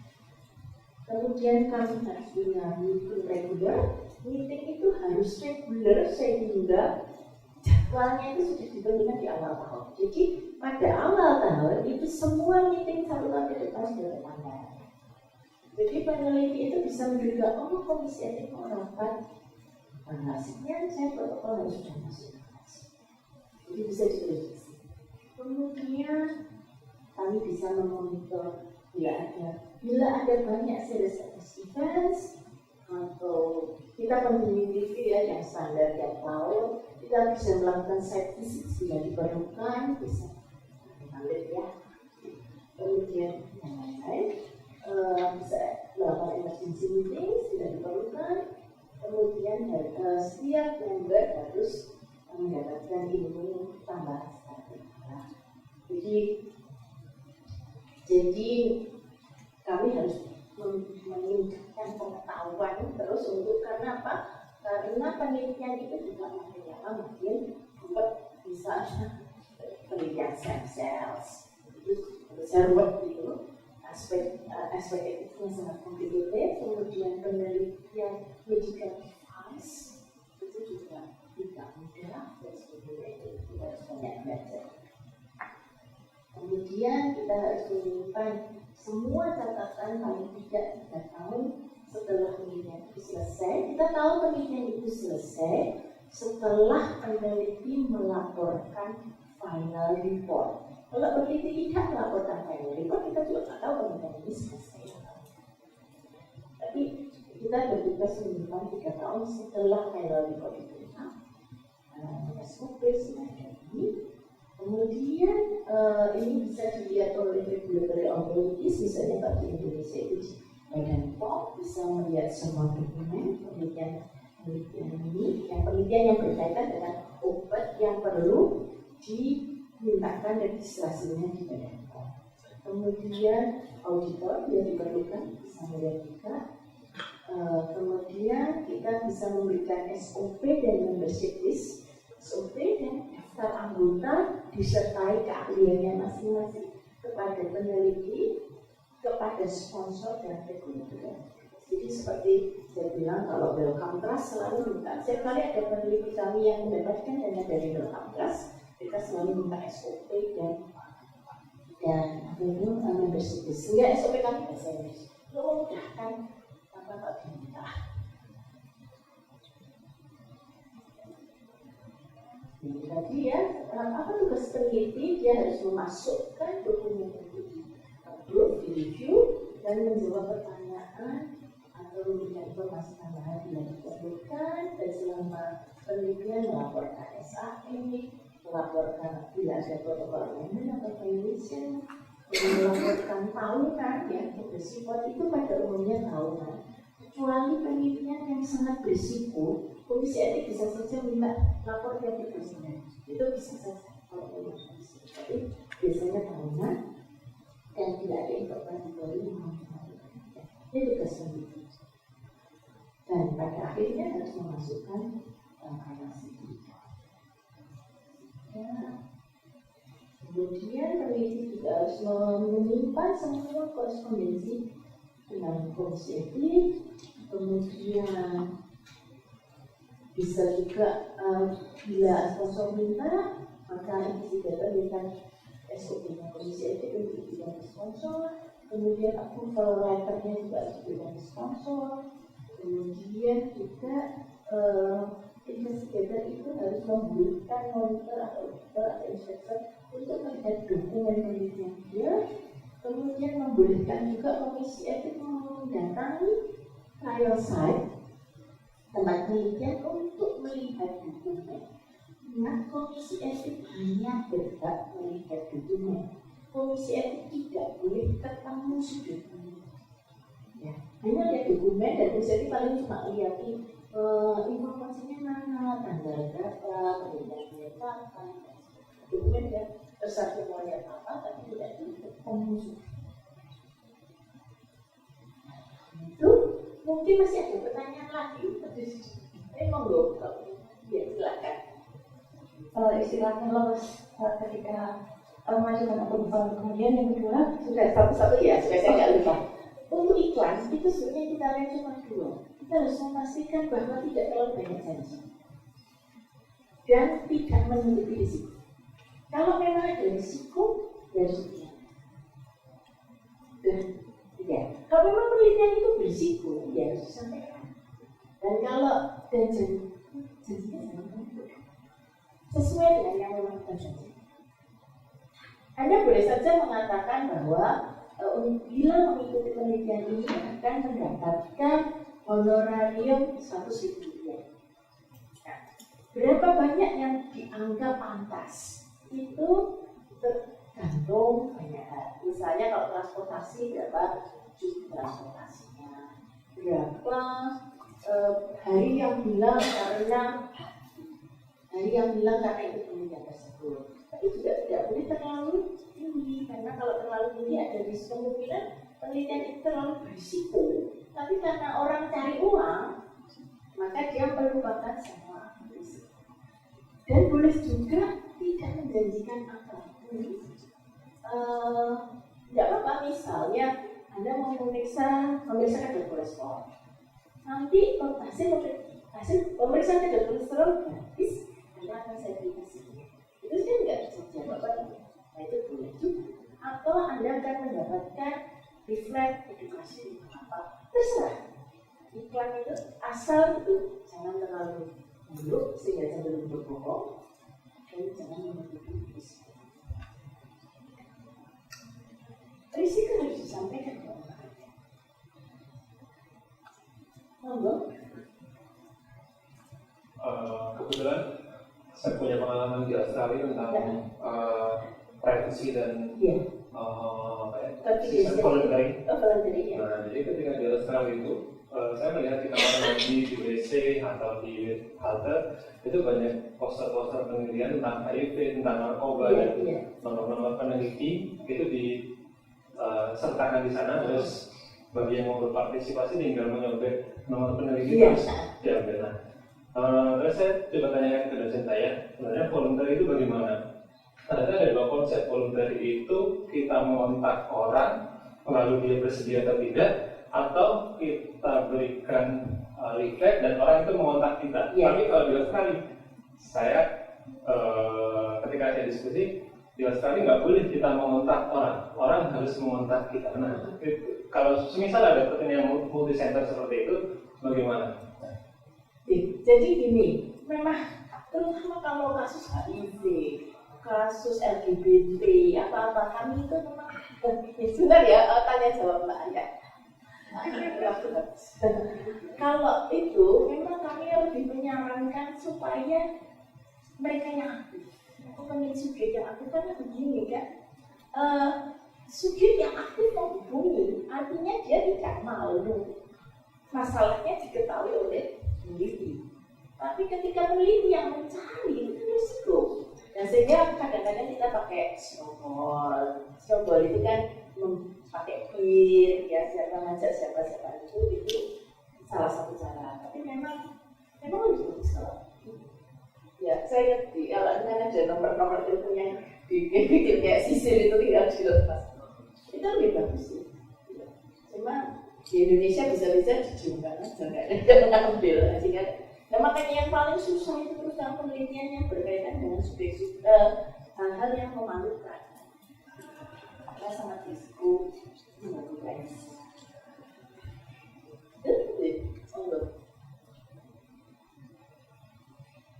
ini kalau terkait tadi yang pemberian reward itu kalau misalnya waktu dikumpulkan awal sosialisasi penelitian itu kemudian ada kesepakatan saya penelitiannya kan beberapa minggu, nah itu dan biasanya sudah ngisi infonya sudah menyanggupi untuk sampai selesai gitu. Nah kalau rewardnya tidak diberikan setiap mereka datang tapi sampai penelitian itu selesai dengan kesepakatan yang sudah ada waktu sosialisasi pertama itu apakah diperbolehkan? Ya. Jadi orang yang ikut penelitian boleh berubah pendapat kapan saja. Meskipun dia sudah janji, tapi di tengah jalan, saya nggak janji, saya ingin janji itu tidak ada. Subjek penelitian itu posisinya di sana. Kalau konsumen dia tiba-tiba balik ke barang itu tidak ada. Jadi, iya harus itu. Jadi begini, kan kalau penelitian yang sponsor ya, kadang-kadang untuk screening aja itu sudah menghabiskan jutaan karena kan periksa lab ini habis periksa semua habis itu saya nggak jadi ikut gitu repot kan. Nah itu memang jadi masalah internasional sehingga ada gini kok peneliti itu harus kadang-kadang perlu waktu membantu jelasan itu. Tapi yang kemarin ya waktu vaksin itu sejak yang mau divaksin hadinya, tapi leaflet itu sudah diberikan sejak dulu. Jadi sudah ada bagian coba dibaca-baca dulu ada pertanyaan. Jadi pasien itu sejak awal itu sudah mulai supaya dia ketika mulai masuk sudah mantap bahkan ini, jadi nggak lepas. Nah, tapi kalau Anda kan kita biasa loh sekarang dia tanda tangan, nah orang dia kan belum dibaca semua tanda tangan. Habis itu dibosan-bosan, ternyata nggak enak, ternyata repoti. Mau nggak jadi? Tidak. Itu memang salah satu risiko yang harus. Dan tidak perlu memberi alasan. Bisa saja bosan kan? Kita mau apa? Monggo ada lagi? Terima kasih atas kesempatannya. Saya ingin menanyakan terkait informasi yang sebelum inform konsen itu. Kalau misalkan tadi kan kalau dari sebuah sumber misalnya jadi 2 paragraf kan itu harus di konsen ulang. Iya, karena itu yang di-approve oleh komisi etik. Itu yang salah-salahan. Iya. Berarti diganti jadi Kalau misalkan mengganti namun tidak mengubah substansi ini, nggak bisa. tetap Kami belum. Iya. Dan memang sih yang biasanya sampai lembar penjelasannya sampai benar itu biasanya kalau pendidikan karena hak, kewajiban, kalau ada apa-apa siapa yang ditelepon, semua kami diceritakan. Tapi kalau pengalaman kami kalau untuk observasional yang tidak terlalu berisiko, misalnya penelitian bersama observasi gizi maupun di badan berat badan itu, tidak spesial. Saya tidak terlalu. Pada saat tolong risiko, tidak ada risiko penelitian ini. Nah, begitu kan sedikit-sedikit, tapi kalau yang kan risikonya aja sekali. Ya. Aduh, monggo. Mau menanyakan terkait dokter penanggung jawab. Ya kan kadang kita di revisi karena tuliskan dokter penanggung jawab. Nah misalnya site-nya di puskesmas dan itu puskesmas DIY itu yang ditulis dokter penanggung jawabnya siapa ya? Monggo, apakah mau tiap dokter puskesmas Anda tulis sebagai dokter penanggung jawab? Atau satu dokter yang bisa menjangkau semuanya, atau dokter swasta, dokter teman Anda? Saya jadi dokter penanggung jawab. Biasanya kalau di antara peneliti ada yang dokter untuk suatu penelitian medis, itu otomatis kita harus jadi dokter penanggung jawab. Tapi kalau tidak ada yang dokter dan penelitian itu medis, akan tidak. Misalnya begini, ada psikolog mau penelitian tentang terapi bermain pada pasien leukemia. Kami minta penanggung jawab. Penanggung jawabnya harus pediatri onkologis. Karena apa? Kalau ketika terapi bermain pasiennya itu misalnya kalau ada sesuatu, atau paling tidak dokter itu yang menentukan ini boleh untuk terapi bermain, yang ini jangan dulu. Seperti itu. Tapi kalau penelitiannya bukan penelitian klinis, nggak perlu. Anda nggak ngambil darah, Anda cuma wawancara, nggak perlu. Jadi esensi untuk dokter penanggung jawab itu nanti terkait pada risk dari risiko dari penelitian. Terima kasih. Ada lagi mungkin? Monggo. Terima kasih Bu. Saya ingin menanyakan tentang orang awam yang bisa duduk sebagai kompeten etik. Sebenarnya apakah ada batasan-batasan atau tiga tertentu yang sehingga dia bisa duduk situ? Apakah dengan kata lain bisa kita tentukan bahwasanya orang awam itu sesuai dengan objek penelitiannya itu? Katakanlah tadi misalnya kalau hubungannya dengan korban narkoba, misalnya tidak orang yang narkoba itu, misalnya seperti itu. Misalnya orang awam itu ditentukan di anggota komisi etik itu sendiri, jadi tidak harus sesuai dengan penelitiannya. Tapi pokoknya orang yang pekerjaan utamanya bukan dokter dan bukan peneliti. Ada lagi yang teman itu mendefinisikan kalau bisa gelarnya jangan lebih tinggi dari S1. Maksimumnya S1 kan, ya. Biasanya PU kami itu kan gelarnya biasanya SE atau apa itu bisa. Tapi kalau sudah master, ya sebenarnya jangan. Jadi ya kadang-kadang ya kalau master tapi pekerjaannya nggak, tapi master ini biasanya peneliti kan. itu nanti kompetensinya bagaimana Bro? Tugas dia. Bukan, tadi kan disebutkan juga harus Kompeten. Dia itu harus terlatih, dia harus ikut pelatihan GCP. Dia harus ikut pelatihan yang tidak dasar. Terus kemudian tugas dia terutama membaca penjelasan itu bisa dipahami orang awam saja. Jadi kalau di tempat kami itu dia membaca semua lembar penjelasan. Tapi pada kasus-kasus tertentu, misalnya dalam suatu full board, kita merasa ini kalau orang awam gimana ya? Ya seperti tadi vaginal swab yang di lapangan, maksudnya bukan di rumah sakit, itu orang awam sudut pandangnya bagaimana ya kita tahu. Siapa saja? Monggo. Terima kasih Prof. Terkait dengan penjelasan responden atau detail isi dari inform concern, sedetail apa sedemikian rupa sehingga jangan sampai mempengaruhi randomisasinya. Artinya adakah poin-poin yang tidak kita sangat tegaskan sehingga kalau mungkin itu ditegaskan akan mempengaruhi randomisasi sampling. Besok ada tentang inform consent khusus satu sesi dokter itu jelaskan ya. Saya soalnya banyak sekali sini inform consent itu. Dan kalau nggak salah secara umum kadang-kadang boleh disamarkan dengan kita ya. Kalau kita merasa bahwa kalau terlalu jelas bisa mengacaukan outcome penelitian, perlu disamarkan. Tapi disampaikan ke Komisi Etik bahwa ini kita ubah menjadi begini dengan alasan. Ya. Terima kasih atas waktunya. Di sini yang saya pikir mulai pertama gini, Prof. Kan di prosedur itu kita menjelaskan tentang pengisian screening pada anak autis itu kan guru PLA harus di training. Apakah trainingnya itu sampai paham atau cukup satu kali atau harus dites gitu? Jadi gini, terutama kalau berkaitan dengan autis, itu yang paling penting adalah kesimpulannya. Kalau ini dianggap autis atau bukan, dan itu kan wewenangnya peneliti. Ya suatu penelitian ya, ini anak ini digruupkan sebagai autis atau bukan autis, kan bukan wewenangnya yang di lapangan kan, bukan wewenangnya enumerator. Enumerator melakukan tes apa saja terserah. Ini kan peneliti yang menentukan tesnya apa, dan kemudian penggolongannya peneliti juga. Jadi kami harus yakin bahwa penelitinya memang punya kompetensi untuk menggolongkan. Soalnya khawatir kami kalau salah menggolongkan itu kan stigma.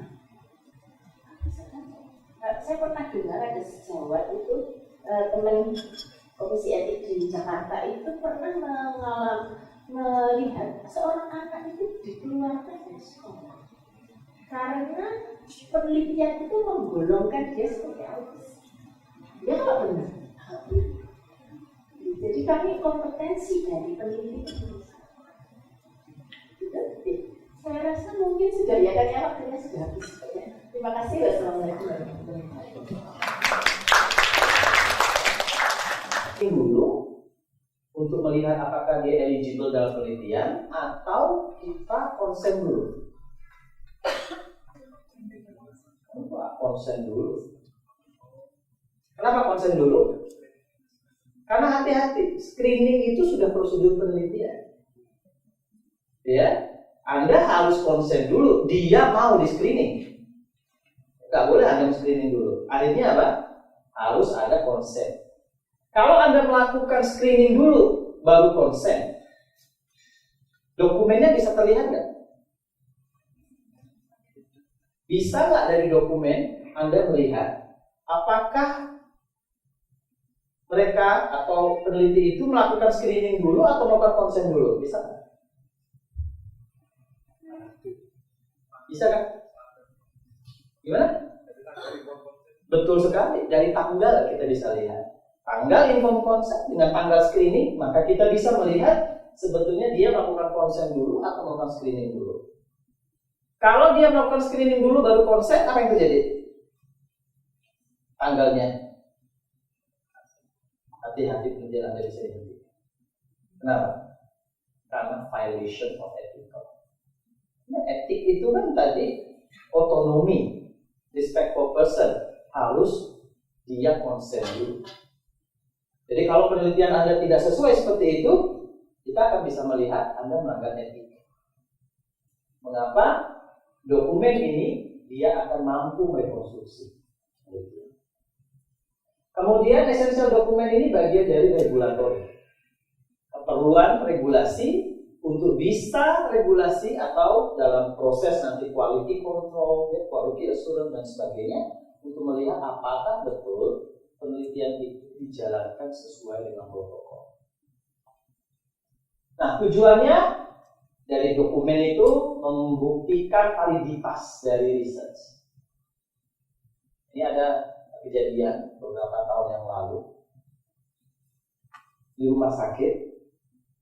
Dia pasien dari penelitian. Karena dia pasien di Bangsal, kemudian si dokter memasukkan dia jadi penelitian.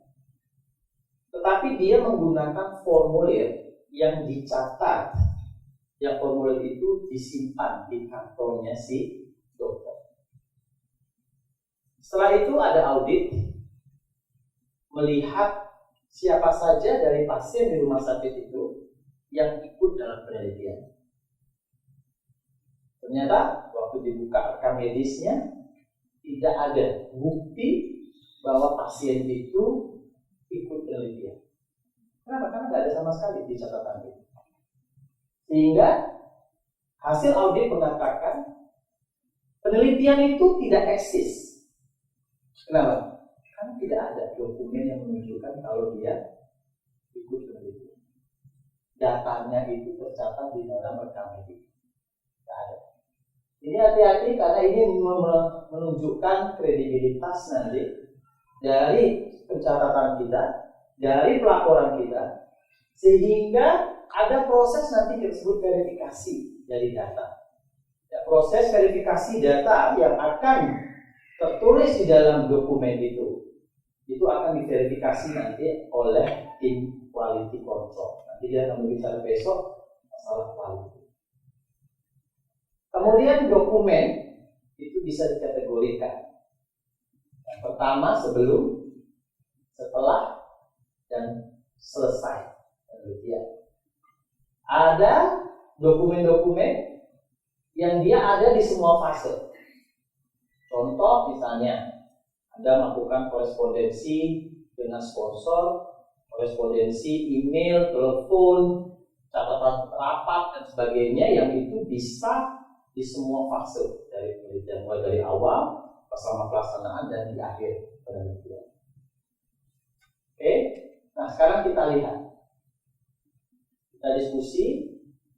Menurut Anda dokumen esensial apa yang dibutuhkan sebelum suatu uji klinik dimulai? Kembali lagi ingat, ini esensial dokumen. Adalah dokumen yang harus ada sebelum penelitian dimulai atau uji klinik dimulai. Bapak, yuk apa? Satu saja, apa? Protokol, Mbak Putu. Proposal. Instrumen apa? SOP penggunaan instrumen. Instrumen SOP apa instrumen yang digunakan? SOP, oke. Pak Adam? Sudah? Tidak usah sebut lagi. Makin kesini makin susah. Karena sudah, apa mikir loh? Jangan pas loh Pak.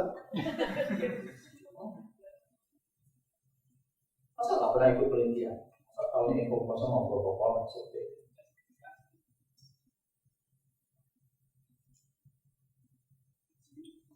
Apa? Izin institusi benar sekali. Mas Uji.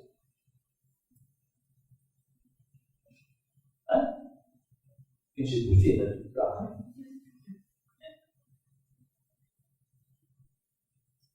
Pas, Pak Sugeng. Maksudnya justifikasi apa? Gimana contohnya? Kasih protokol.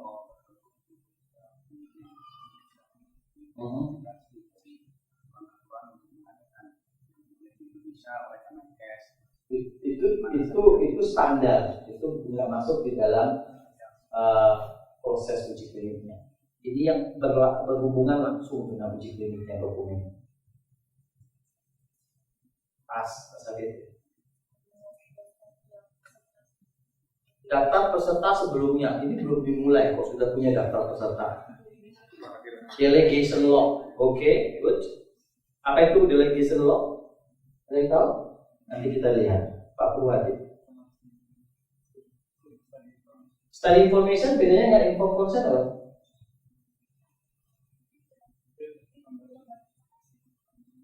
Lembar informasi ini tadi lembar informasi atau lembar konsen?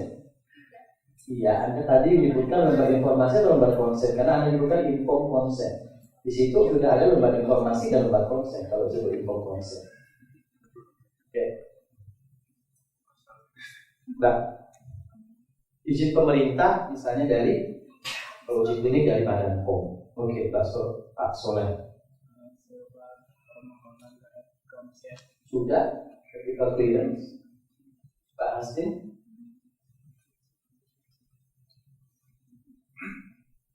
Pak Tito. Jadwal timeline. Timeline itu biasanya ada di mana? Ada di protokol. Kita include. Dia nggak perlu susah. Saya mikir, kalau nggak ngantuk semua ini. Saya worksheet untuk mengambil data penelitian. Betul sekali.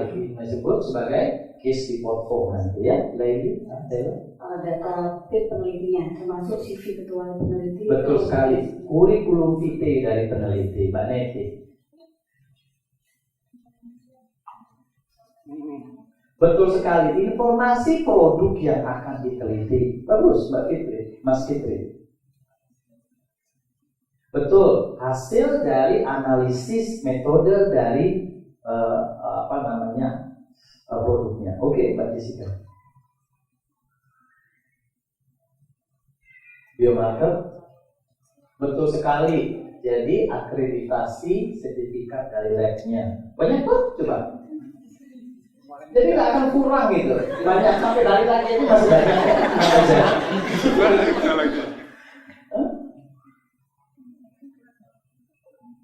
Data-data laboratorium. Maksudnya laboratorium siapa ya?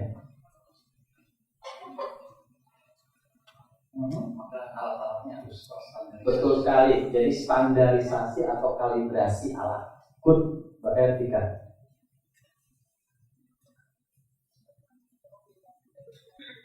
Masuk ke dalam product information, ya.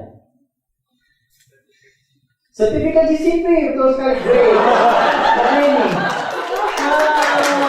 Ini salah satu yang esensial ya. Oke, Mbak Eni. Izin dari Sopo. Sudah tadi. Sudah. Mbak.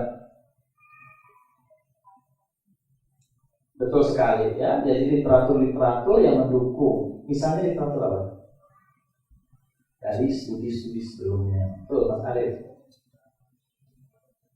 Nah, ini agreement MOU kerjasama dengan pihak-pihak yang lain. Iklan rekrutmen boleh. Efek sampingnya itu ada di mana? Informasi produk yang mereka.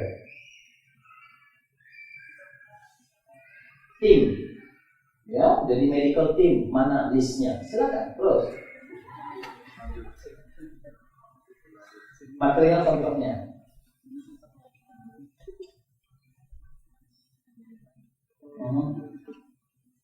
Jadi list dari equipment yang mau digunakan. Oke, Pak Andi. Surat tugas dari atasan. Ya perintah kok berapa surat tugas, Pak? Dan gimana? Penunjukan sponsor. Sponsor itu nunjuk kita, bukan kita nunjuk sponsor. Ya, oke, berarti sampai di sini nanti kita lihat. Side agreement, financial, ya, kemudian ethical committee, approval regulatory, approval institusi, curriculum vitae, side delegation law tadi sudah, dokumen terhadap produk, randomisasi, ada suatu proses randomisasi, standar operating procedure.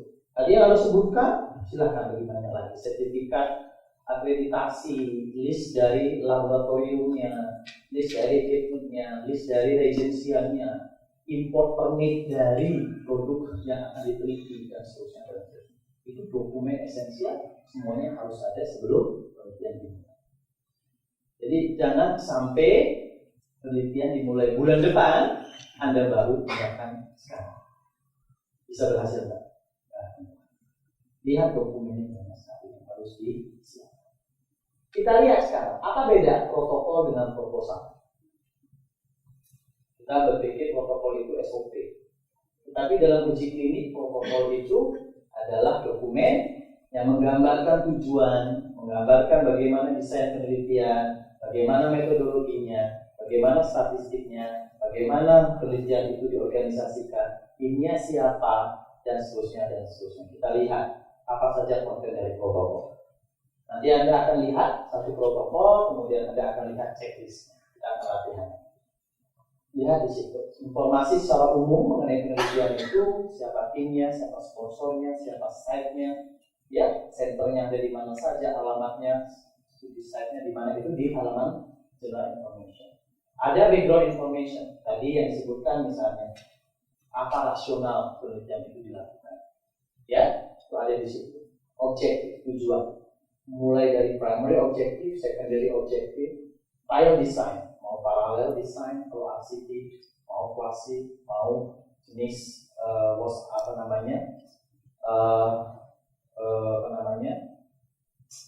factorial design dan seterusnya. Itu desain ada di situ.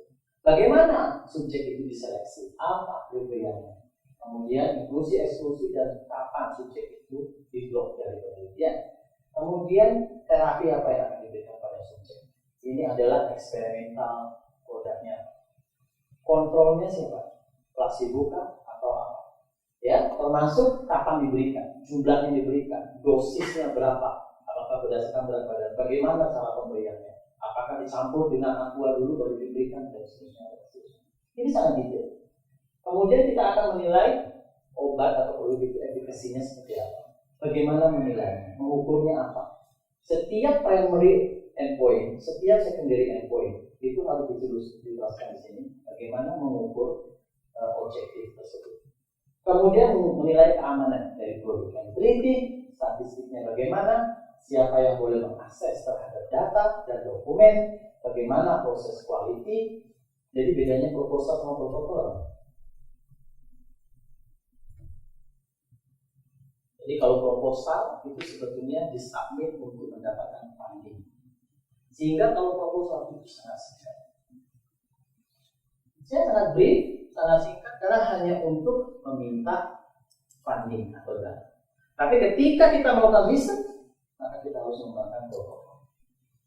Protokol ini adalah kitabnya peneliti. Jadi kalau kemudian peneliti bilang ini dosisnya berapa yang harus diberikan, lihat di sini. Kalau peneliti bilang ini apakah pasien ini arahnya safety atau ini objektif, lihatnya di sini. Bagaimana mengukur kadarnya, lihat di situ.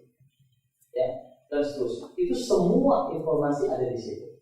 Yang disetujui komite etik proposal atau protokol? Protokol. Bukan proposal. Ya, ini yang sering kita nggak punya. Ya, kalau mahasiswa S1, S2, S3 itu proposal.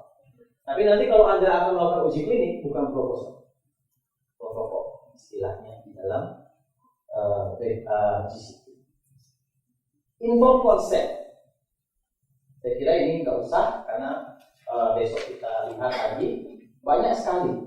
Tadi ada yang tanya ya, isi dari informed consent itu apa? Betul ya, siapa tadi yang tanya? Ya. Banyak. Anda pernah lihat informasi yang diberikan pada suatu uji klinik? Siapa yang pernah melakukan informed consent?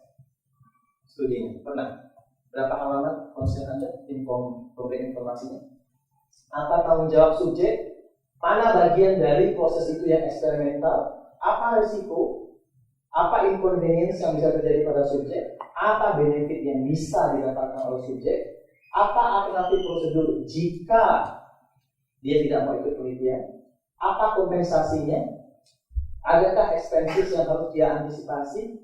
Menyebutkan bahwa kepesertaannya itu sukarela dan boleh menolak dan boleh mundur suatu waktu.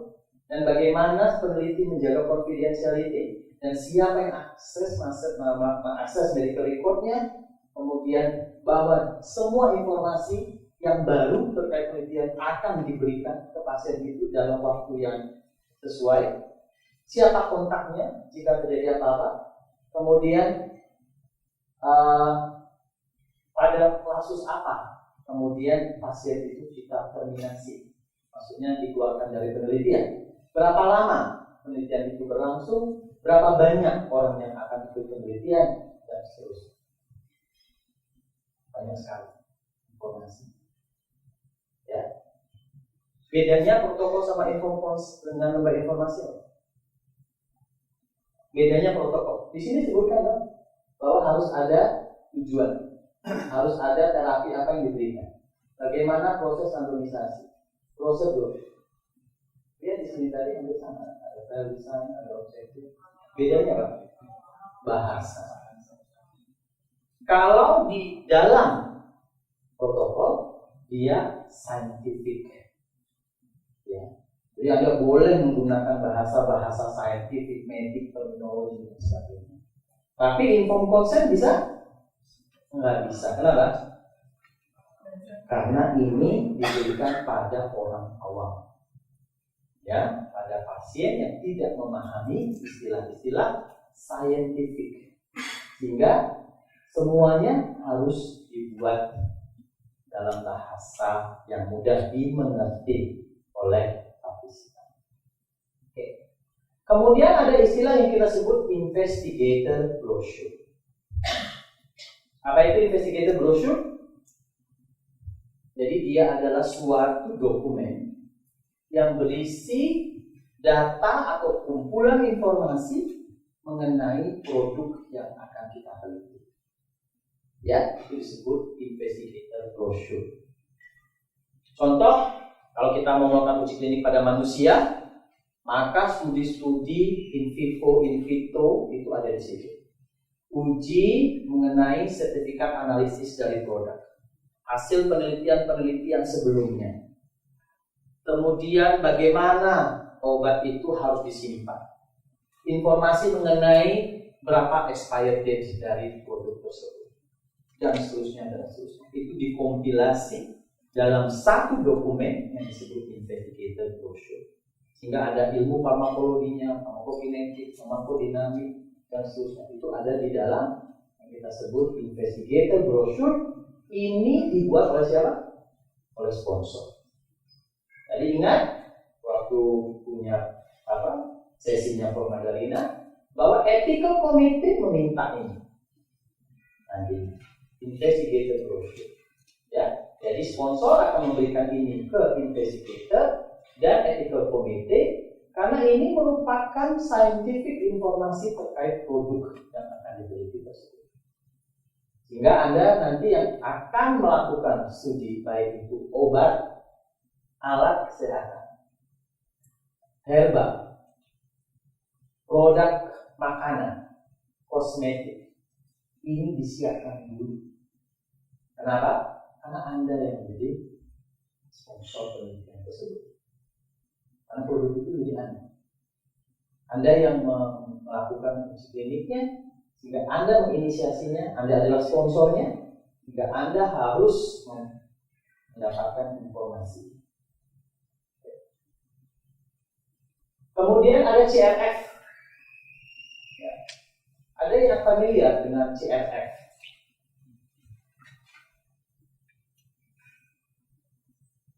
Apa itu CRF? Itu kepanjangannya case report form. Tapi apa itu sebetulnya?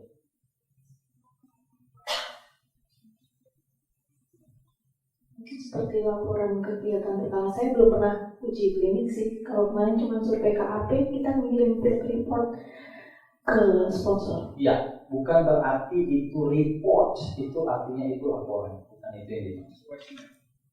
Questionnaire itu CRF, yes atau no. Bentuknya memang mirip questionnaire, tetapi dia adalah formulir yang akan mencatat semua informasi yang dibutuhkan sesuai dengan permintaan protokol. Contoh, protokol mengatakan membutuhkan body mass index. Ya, maka body mass index datanya harus ada di dalam form ini. Jadi formulir ini mengandung semua informasi yang dibutuhkan datanya untuk dianalisis nanti. Dan ingat, CRF itu bukan primary document, dia secondary document. Apa artinya? Artinya ketika Anda mengukur berat badan dan tinggi badan, karena body mass index membutuhkan berat badan tinggi badan kan, maka informasi berat badan dan tinggi badan pada saat kita mengukur pada pasien itu harus dituliskan dulu di dalam suatu dokumen yang disebut sebagai source dokumen. Kemudian dari source dokumen itu kita memindahkan datanya ke dalam CRF, case report form.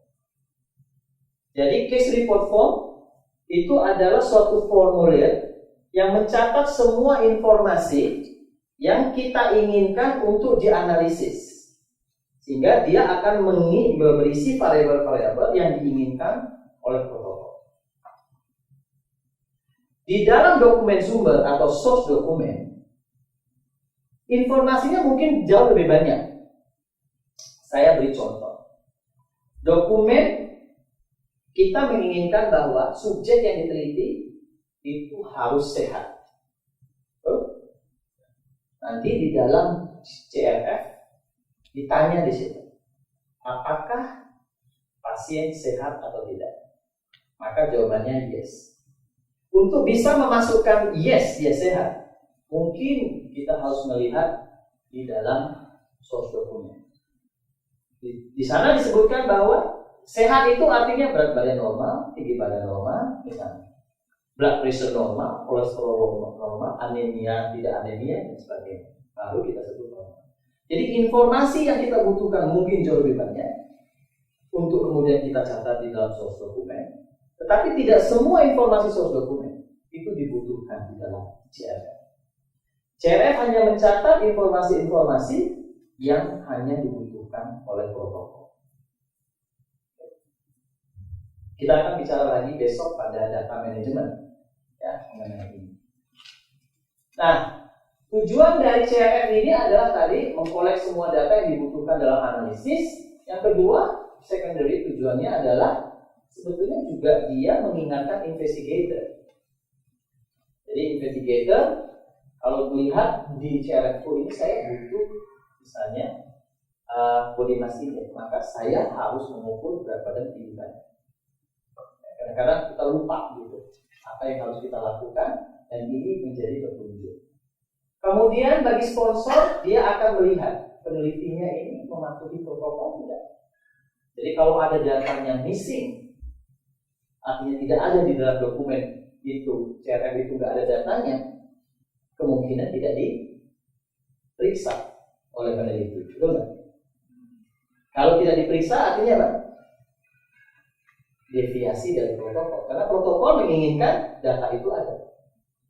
Jadi ini menjadi link gitu antara protokol source dokumen dengan case report. Tapi nanti Anda akan lihat contoh di belakang, bisa Anda lihat source CRF itu bentuknya itu enggak begitu friendly bagi peneliti. Ya, bentuknya itu kayak kotak-kotak gitu ya, quiznet, lebih rumit lagi bentuknya. Kenapa seperti itu? Karena sebetulnya dia dibutuhkan untuk data analisis, bukan untuk peneliti. Inilah yang membuat ya untuk data manajemennya. Mengapa memang bentuknya akan seperti itu? Karena untuk database dia. Jadi nanti kita harus pahami bahwa CRF itu tidak friendly ya bentuknya. Kita nggak familiar. Karena memang bukan untuk peneliti. Oke. Kemudian ada yang kita sebut sebagai site delegation duty log. Apa itu? Jadi ada suatu log, ya, di mana log itu akan menunjukkan siap tim peneliti itu tugasnya apa, kapan dia mulai melaksanakan tugas itu. Karena dalam uji klinik nggak mungkin bahwa peneliti itu melakukan segalanya. Dia melakukan konsen, dia melakukan screening, dia memberikan obat, dia memberikan terapi, dia mengamati keamanan, mengukur efikasinya, nggak mungkin. Mesti dia akan membagi tugas ke